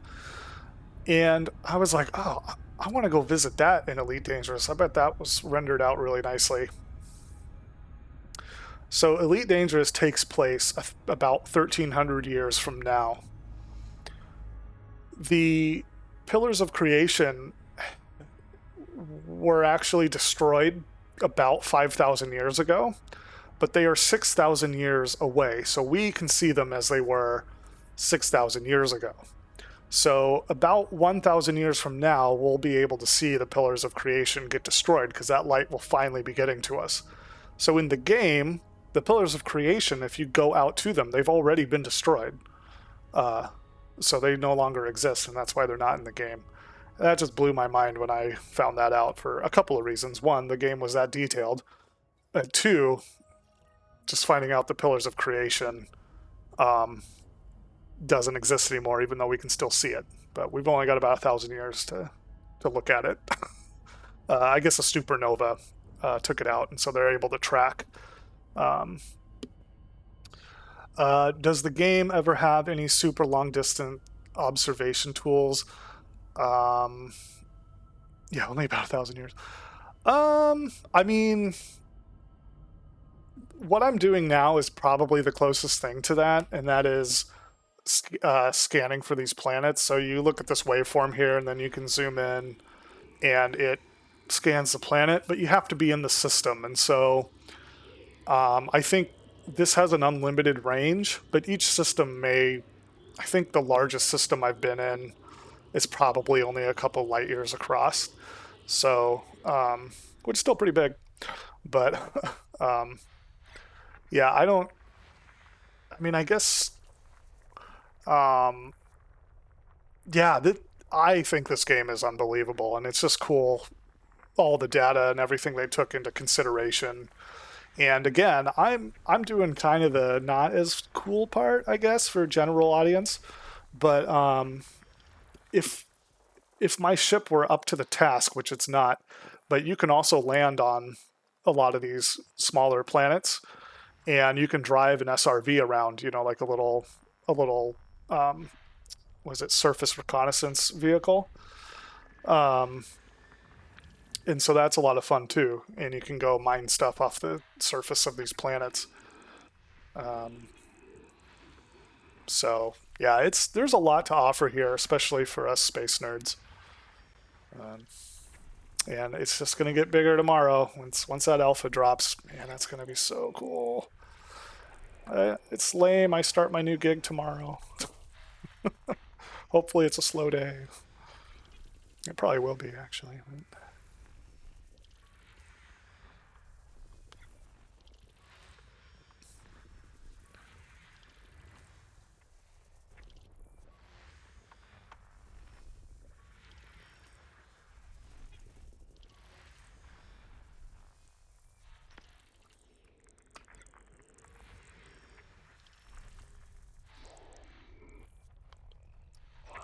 All right, there you are.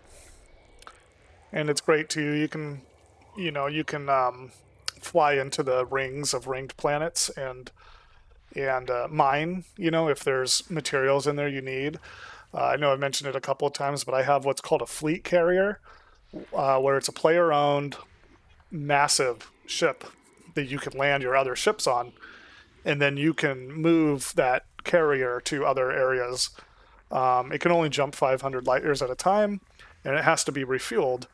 But it's pretty cool just being able to bring your entire fleet with you, and other players can land on it. You can sell goods. There's goods and services on it. You can do repairs, restock weapons. Like it's pretty handy, but it's also very expensive. It's definitely an end game thing to have. But what's great is you can drop into these planets. Can you randomly get attacked in this game? Yeah. So if you're in the bubble, which is where most of civilization is, you can be attacked by different factions. You can be attacked by pirates. And if you're playing on an open server, you can be attacked by other people. I am mostly PC for games, but it is a bit older PC rig now. So you don't have an Xbox. But yes, you can be randomly attacked by people. You can be randomly attacked by NPCs, especially if you've pissed them off.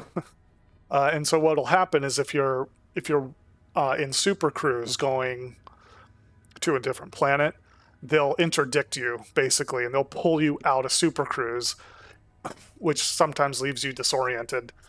And while you're trying to regain your control, they'll start shooting at you.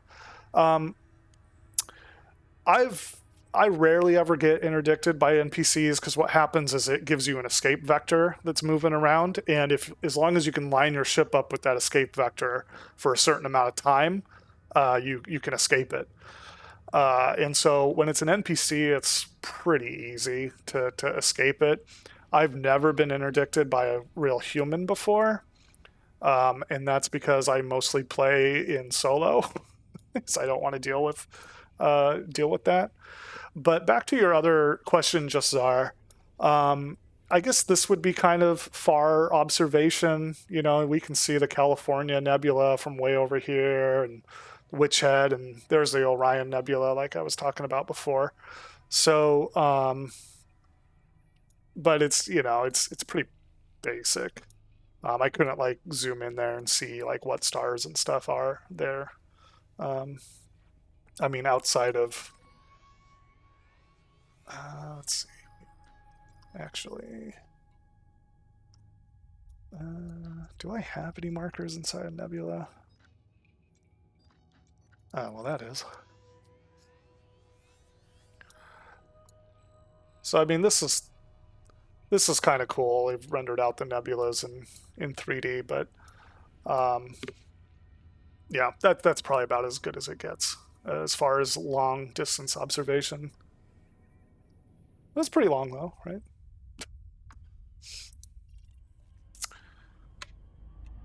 So we're moving on.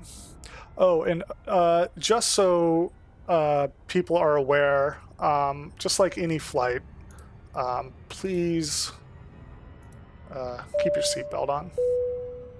Just, just for safety. Okay. I just like doing that. It's just fun.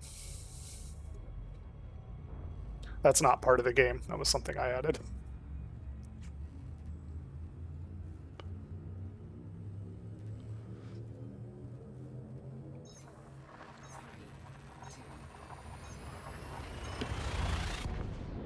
Actually, I guess now that we're in Super Cruise, I can just turn off the seatbelt. So, you are now free to move about the cabin.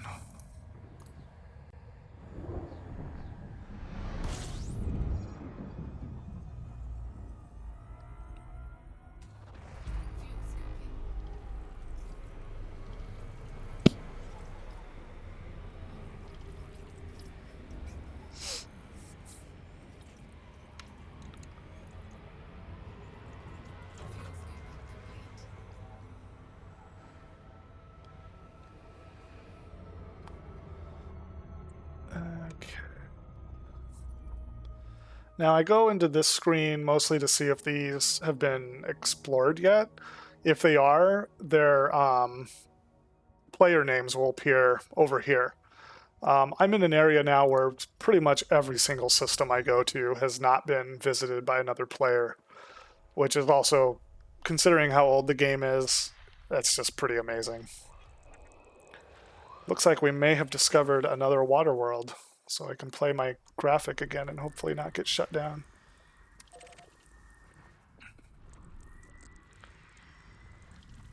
Oh, is that a water world too? Oh my gosh, there's 2 water worlds in this system. That's awesome.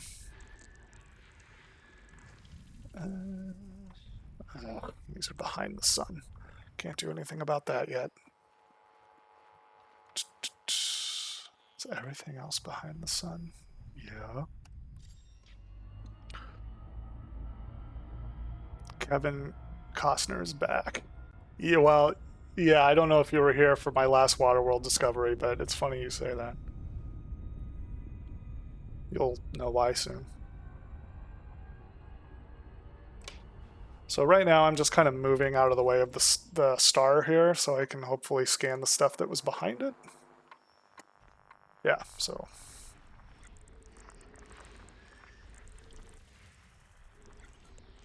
And there's 3 modes of flying in this game. The first mode is just regular flight, where you're flying about as fast as a passenger jet.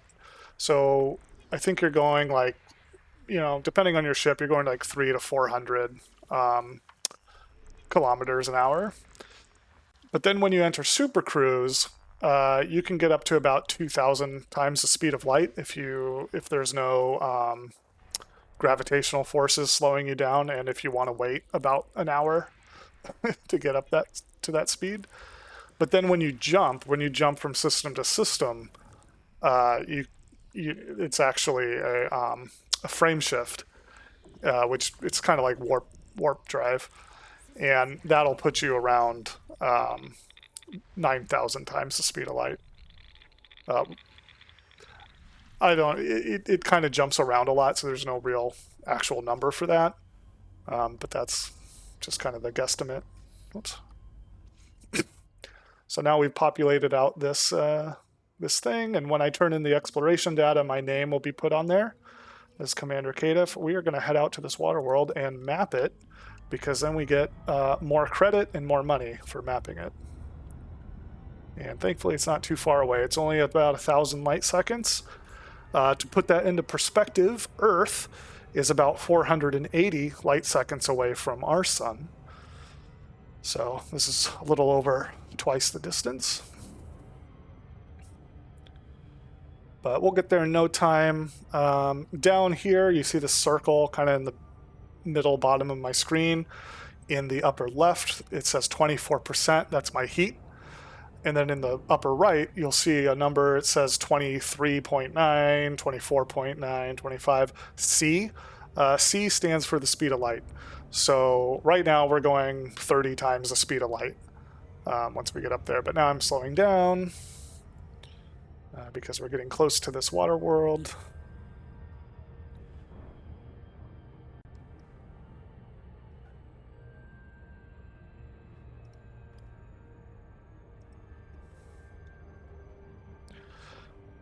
And this is kind of the only inaccurate thing about this game. Like, I mean, I'm sure there's more, but like the faster than light travel is kind of the biggest inaccuracy. Everything else, it's fairly accurate. You know, speeds and scales and such. But the faster than light travel, this game would be impossible without it. So, kind of have to let them have it. So now we're going to go into scan mode and scan the surface of this thing, get more information.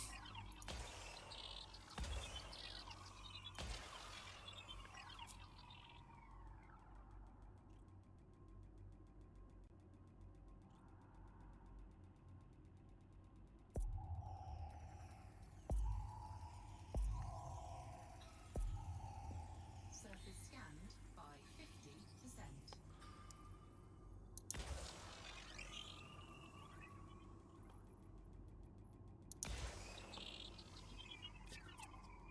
So if you fire this probe off at this dotted line here, it'll hit the horizon.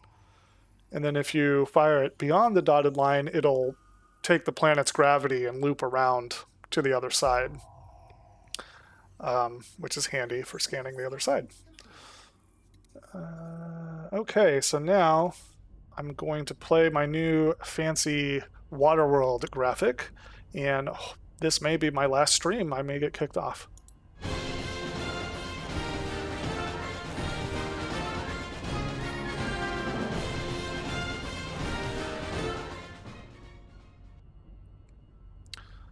So yeah, I am only using 10 seconds of the song, so hopefully, hopefully it's not a big deal.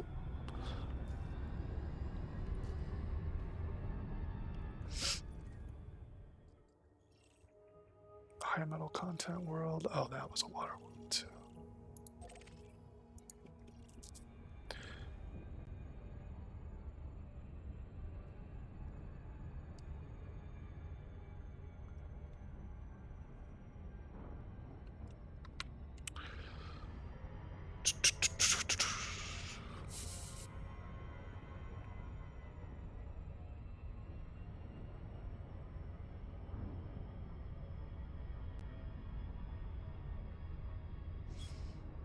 Thank you. Thank you, James Brazil. James Brazil, right? James Brazil. Yeah, I'm just like Matt. I'm just gonna murder these names.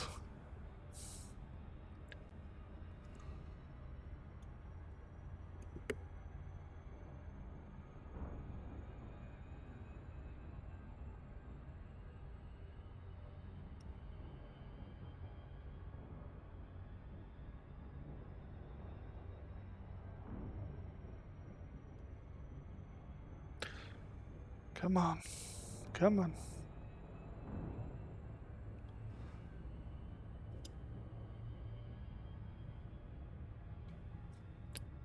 Getting out to this other water world.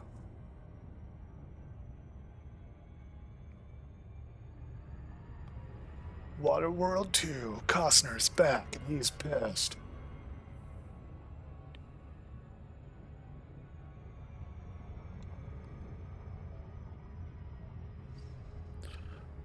James Brazil, pronounced like country of Brazil. Okay, so James Brazil. Okay, thank you. Unless I'm pronouncing Brazil wrong. Oh.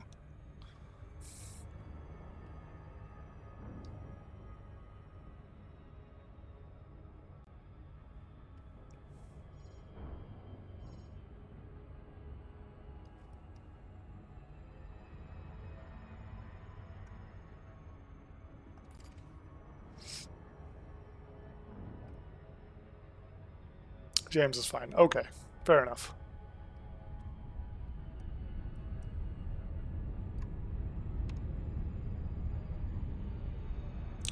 That water looks a little murky.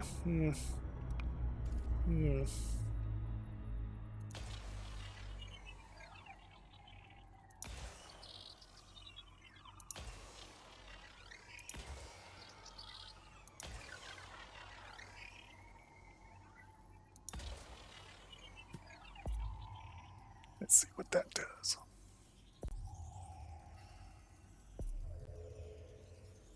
Surface scanned by 50%.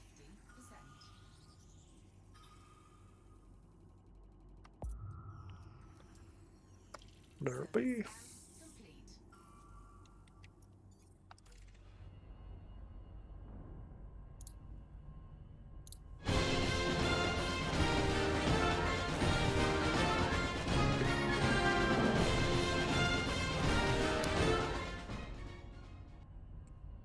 I just like it. I don't know. It's just funny to me.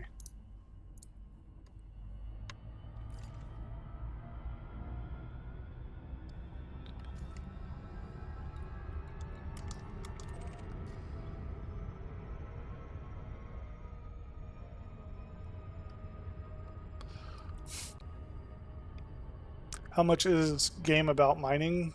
I can tell exploration is a big part, and I like that. Oh, that's great, man. Yeah, we'll see how Twitch thinks of this. Or, I don't know, is it Warner Music? So mining is a big deal. And in fact, like I was saying, actually, how close are we to one of these ringed planets? Oh, there's no ringed planets here. Okay. Well, thank you. Yeah, mining's a huge deal, and until recently, it was the best way to make money. I was able to make 1 billion credits, which is a lot in this game. I was able to make 1 billion credits in an afternoon mining, and that was, you couldn't do that in any other career in the game at that time. Now they've kind of nerfed mining a little bit, and they have brought up everything else, so it's a little more balanced. Do you run this on Xbox or PC? I'm running on PC and PS4. I don't have an Xbox, but I imagine the experience is a little bit better than PS4. Probably not as great as PC, kind of right in between. But I feel like the Xbox would definitely handle this a little better than the PS4. But yeah, mining is a thing I like to do, and when I'm taking my fleet carrier places, it's something you have to do. Asteroid versus planet mining, mostly asteroid. Planet mining you have to do with your SRV, and you can only pick up like a two tons worth of stuff at a time, and it's really only to refill your materials, and you use materials for engineering new gear or engineering gear you already have, and you can use materials that you mine on a planet to synthesize certain things. Is your account No, unfortunately, there's no cross-platform. The closest you get to cross-platform is Steam versus, shoot, it's on the tip of my tongue. They developed the Unreal Engine. Anyway, the two different things on PC are kind of cross-platform. You guys are nerds. How am I not myself? Well, thank you. Yes, we are.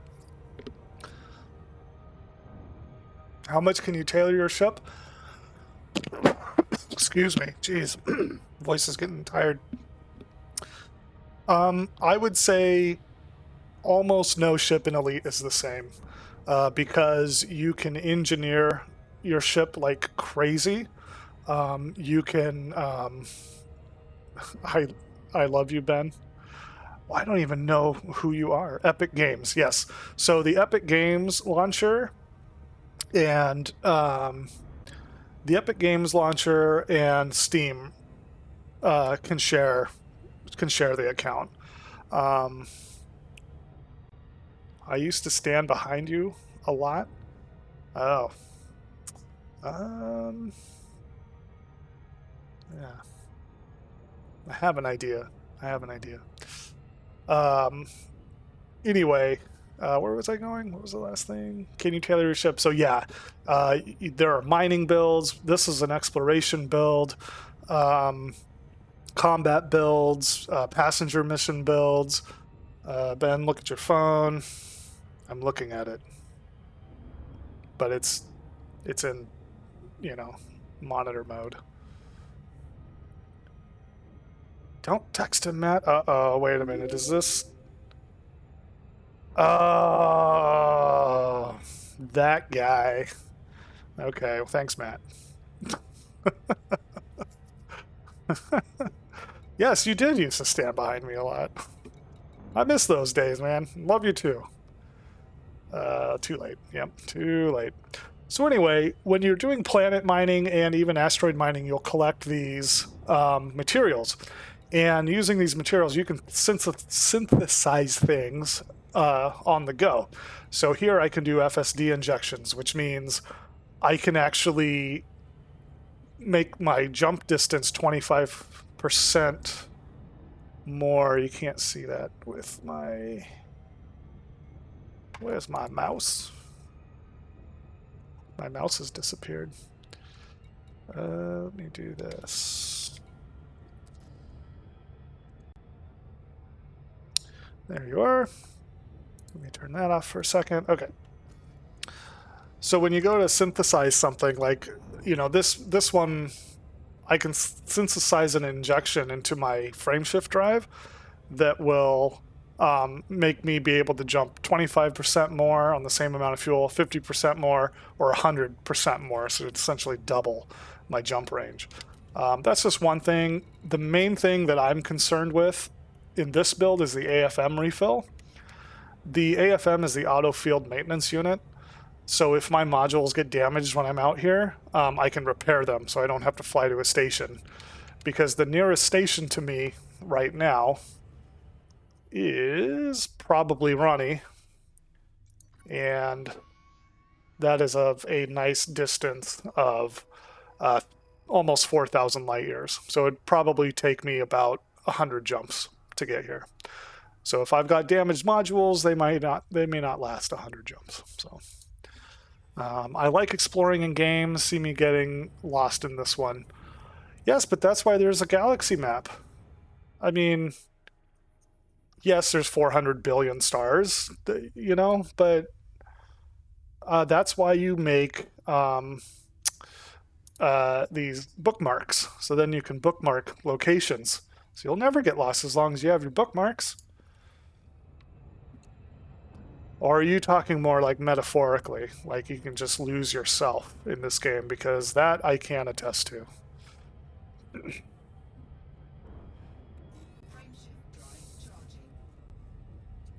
That I can absolutely attest to. How many jumps do we have? 19? I don't know if I'm going to finish that today.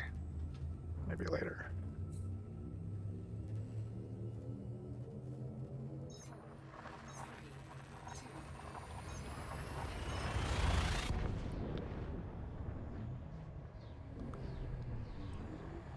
Let's see. Jassar, have you tried looking for yourself at last place you left? That's true.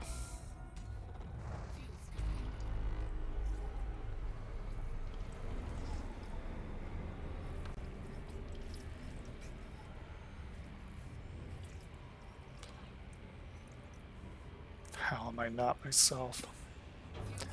So how am I not myself? How have you been? It's been a while.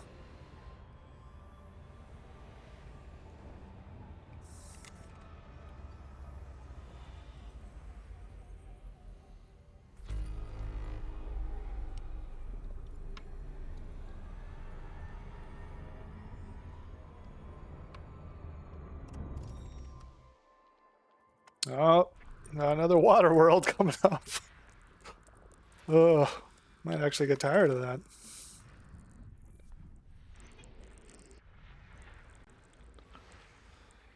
I think if I play this on Xbox, it'll just be for a little bit. I don't want to sink too many hours into it when I can't transfer the account.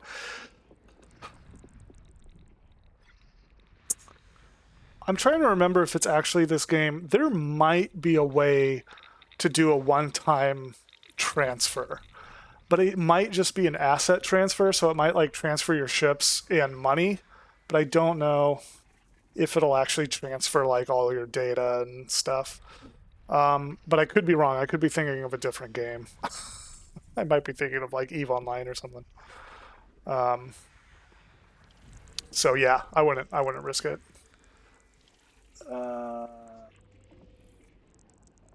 I'll look there when I can think where it was.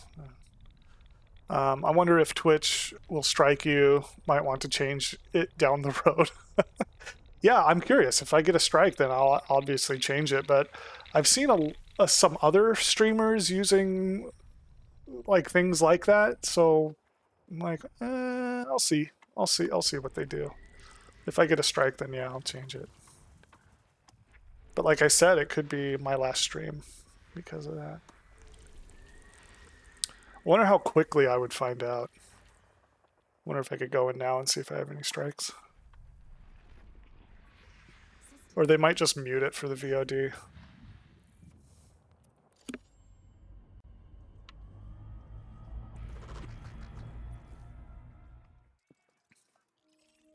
Oh, this is 30,000 light seconds away. I'm not going to map that. It would take like 10 minutes to get over there. I don't want to do that. Not doing it. Nope. Oops.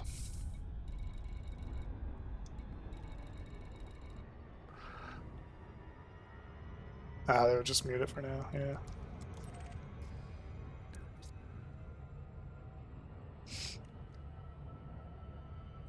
Yeah, because there was one streamer I watched, and every time they got rated, it would play like the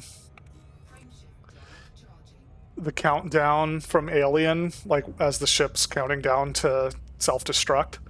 It would play that, and you could hear the woman, you know, the voice of the ship counting down. It was clear. It was obviously from Alien. So, but I don't know. Maybe they're getting strikes too. I don't know.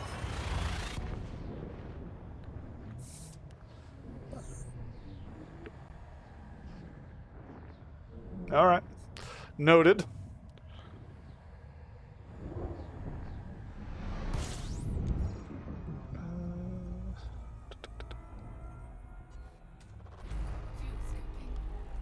Oh, 48. That's a big one.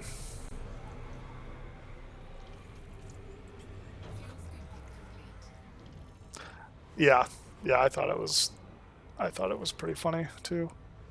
I wanted it like if it was okay, I want to use like Dave from 2001, like open the pod bay doors, Hal, you know, because I forgot to turn my camera back on. Open the pod bay doors, Hal, because I have Hal up here, you know. But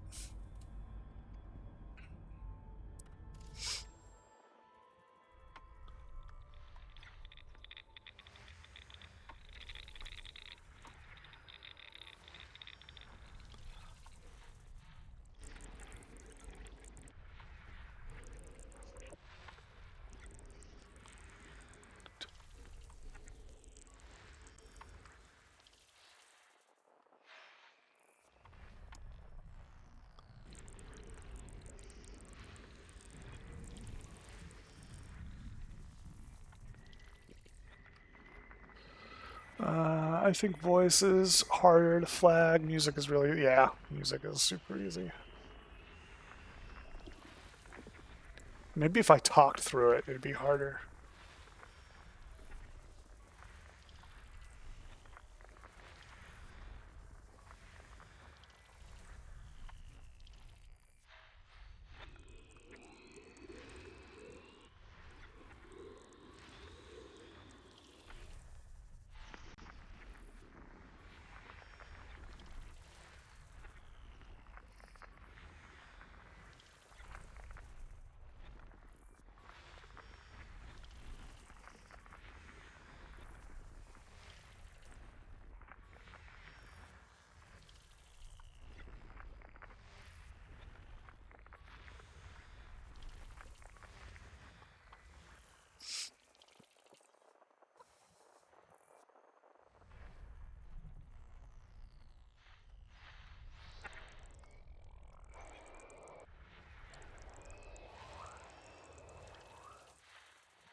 Oh, there's a lot of nothing in this system. Might be good for gas giants, though.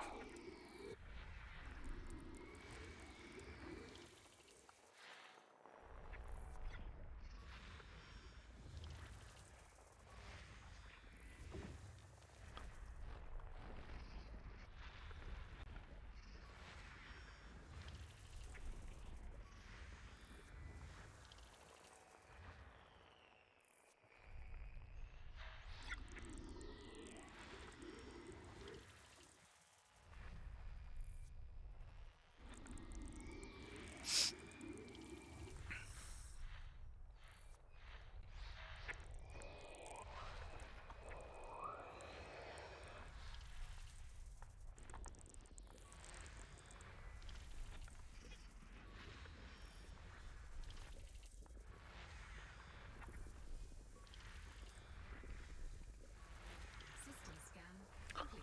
Systems can complete. Let's see here.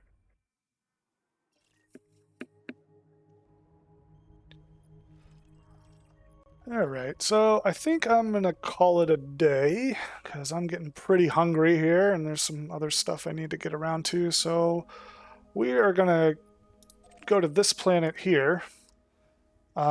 Still refining scan. Interesting. It's 0.06 Gs, so it's pretty small. Earth mass is 0.0004.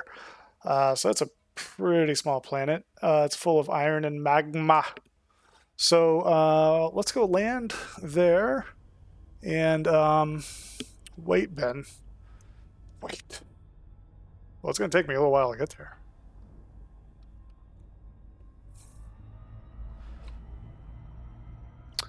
Da-da-da.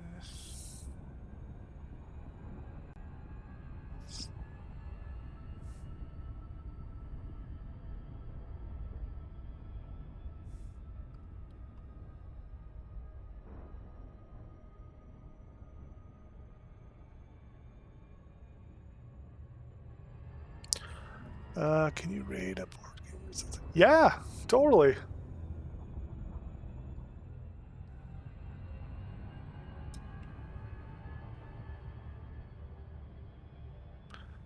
Yeah. I mean, if you were streaming, I'd just raid you, but you have to be done for the day.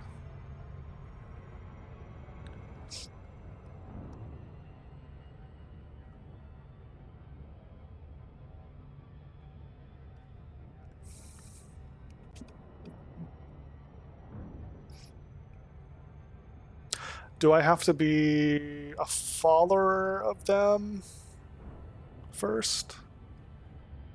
I don't know. I don't know how raids work. Okay, cool. Because I know, like, you can lock your raids to just, like, certain people. I don't know why you would do that.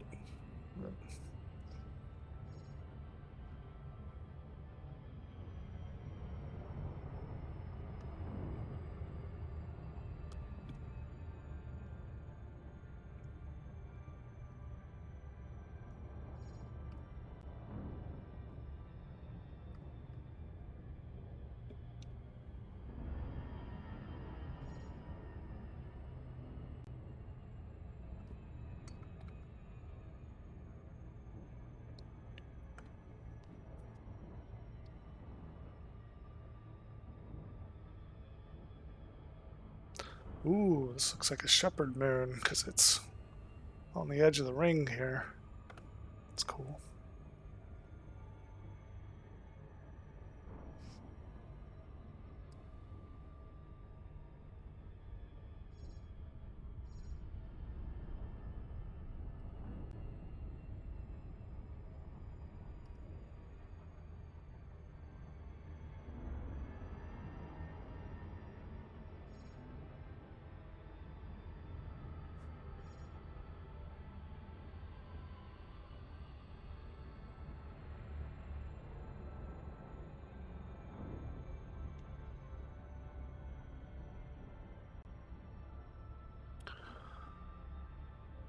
All right. Sweet. Let me get landed here, and then I'll get that set up. Can I do that through OBS, or does it have to be through the Twitch interface? Because I don't know how to do it through OBS. This will give you a chance to try a raid out. Yeah, perfect. Perfect. Okay, well, this planet's moving pretty quick. Says it's going to need 2 probes. I doubt that. Oh. Surface scanned by 50%. There we go. Surface scan complete. Oh, it's easier through Twitch. You can do it through chat, but okay, yeah, I'll just do that because I know where the button is in Twitch. Okay, so it looks like, wow, boy, this planet is tiny. I mean, look, you can see the ridges and mountains from this far. Most of the time, it's, you know, pretty smooth from this far away. But we'll go to this geological signal over here because it's close and it's on the sunny side. Wow, this is tiny. Not quite ultimate tiny, but... Oh. Okay.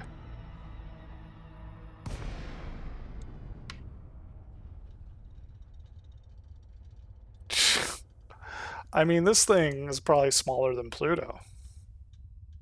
Look how ridiculously small this is. Look at those mountains.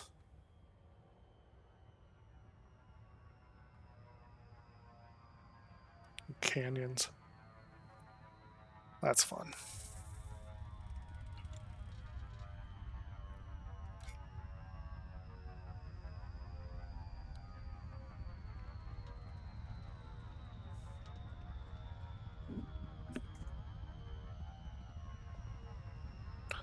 Landing is always the hardest part.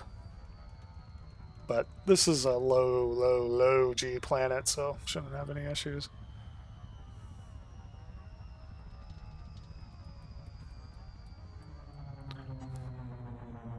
Oh geez, how many times have I crashed? I can't tell you. I haven't crashed at all. Well, there's a clip that you can watch where I crashed. I didn't die.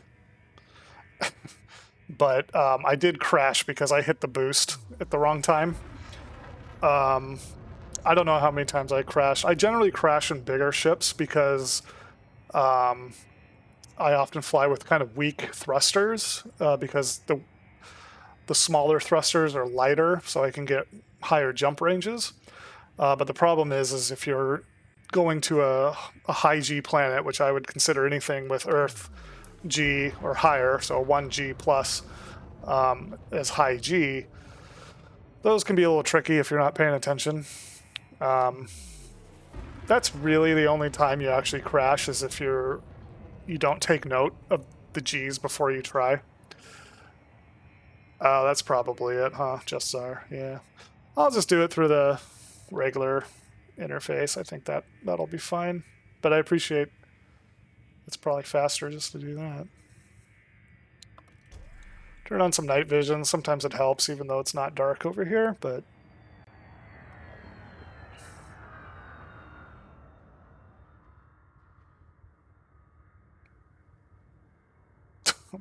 oh, he's afraid I'm going to screw it up. So here we have our geological signal, and it looks like these are thermal vents, as I suspected. And you can see some lava coming out of that one, so we'll go scan that guy. Yeah. Let's see some in the dark there.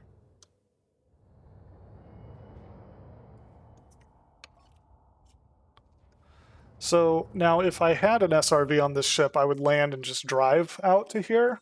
It's a lot more fun. But, ooh, biological and geological discovery. Iron magma lava spout. So I have not discovered that before. So that's kind of cool. I scan it twice just to make sure. Okie dokie. Where are we going to touch down? This looks like a pretty gnarly area, so I might go back up. Actually, that looks okay.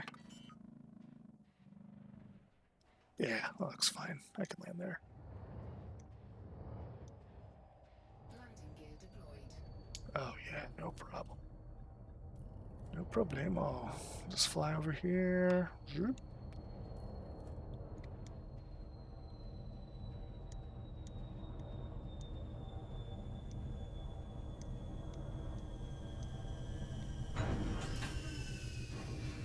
Touchdown. You'd figure 1,000 years in the future they'd have a safe way to land. Well, they do at... Yeah, you'd think. I mean, geez, Teslas can drive themselves nowadays. But you can actually get an auto-docking computer for the ship, but that only works at, like, stations. It doesn't work for, 8,000 light years away from Earth. Let's just get a cool... Whoops, wrong button. Oh, yeah, that's kind of cool.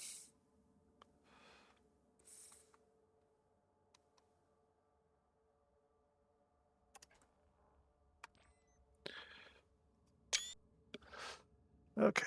Thank you, Silver Medal. Thank you, Matt. I really appreciate it. I appreciate the raid. I remember playing Jane's. Yeah. Did it in Star Trek. That's true. Yeah, we lost plenty of shuttle. All right, let me go to my Twitch here and see about doing that raid.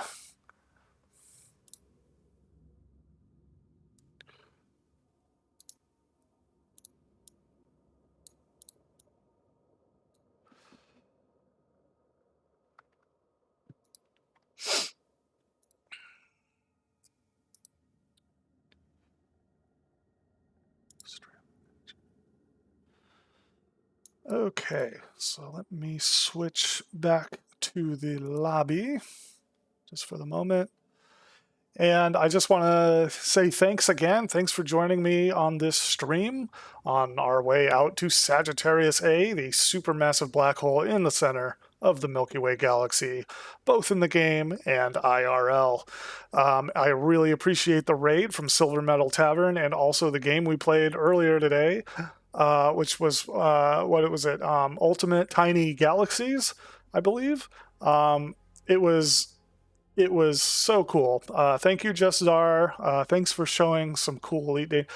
Yeah, and you're welcome. And once I get back into the bubble, I can show a lot more about just more mechanics of the game, combat, mining, engineering, all that fun stuff.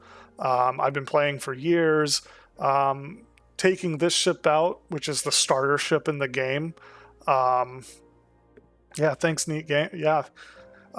Taking this ship out is kind of just a little bit of fun I'm having. It's not the most capable ship in the world. It's the one you start with, but I have engineered it to be a lot better at exploring than it was meant to be.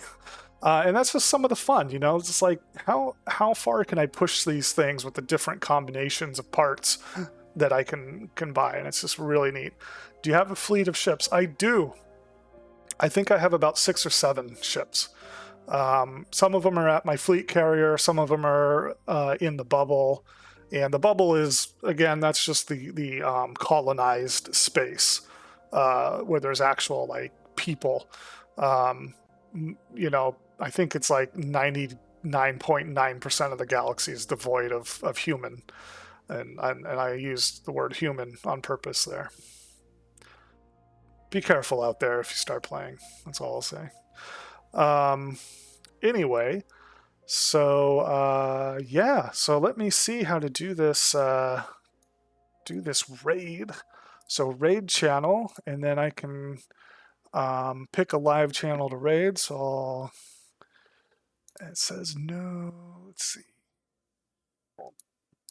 Maybe I'll just do that. Yeah. So again, thank you guys, and my normal schedule is work permitting will be Tuesdays and Thursdays at 8 p.m. Pacific time, and I have the schedule on my about page too, and then every Sunday around 2 p.m. in the afternoon. Of course, this is work permitting. I'm afraid I'm about to get pretty busy, so the weeknight ones may not go. But I hope to be here Tuesdays and Thursdays at 8, Sundays at 2. And anyway, it's been great having you here. Fly dangerously in 07. Here we go. Let's go raid. 6 viewers are ready to raid. 13 viewers, 16 viewers. And raid now. Bye.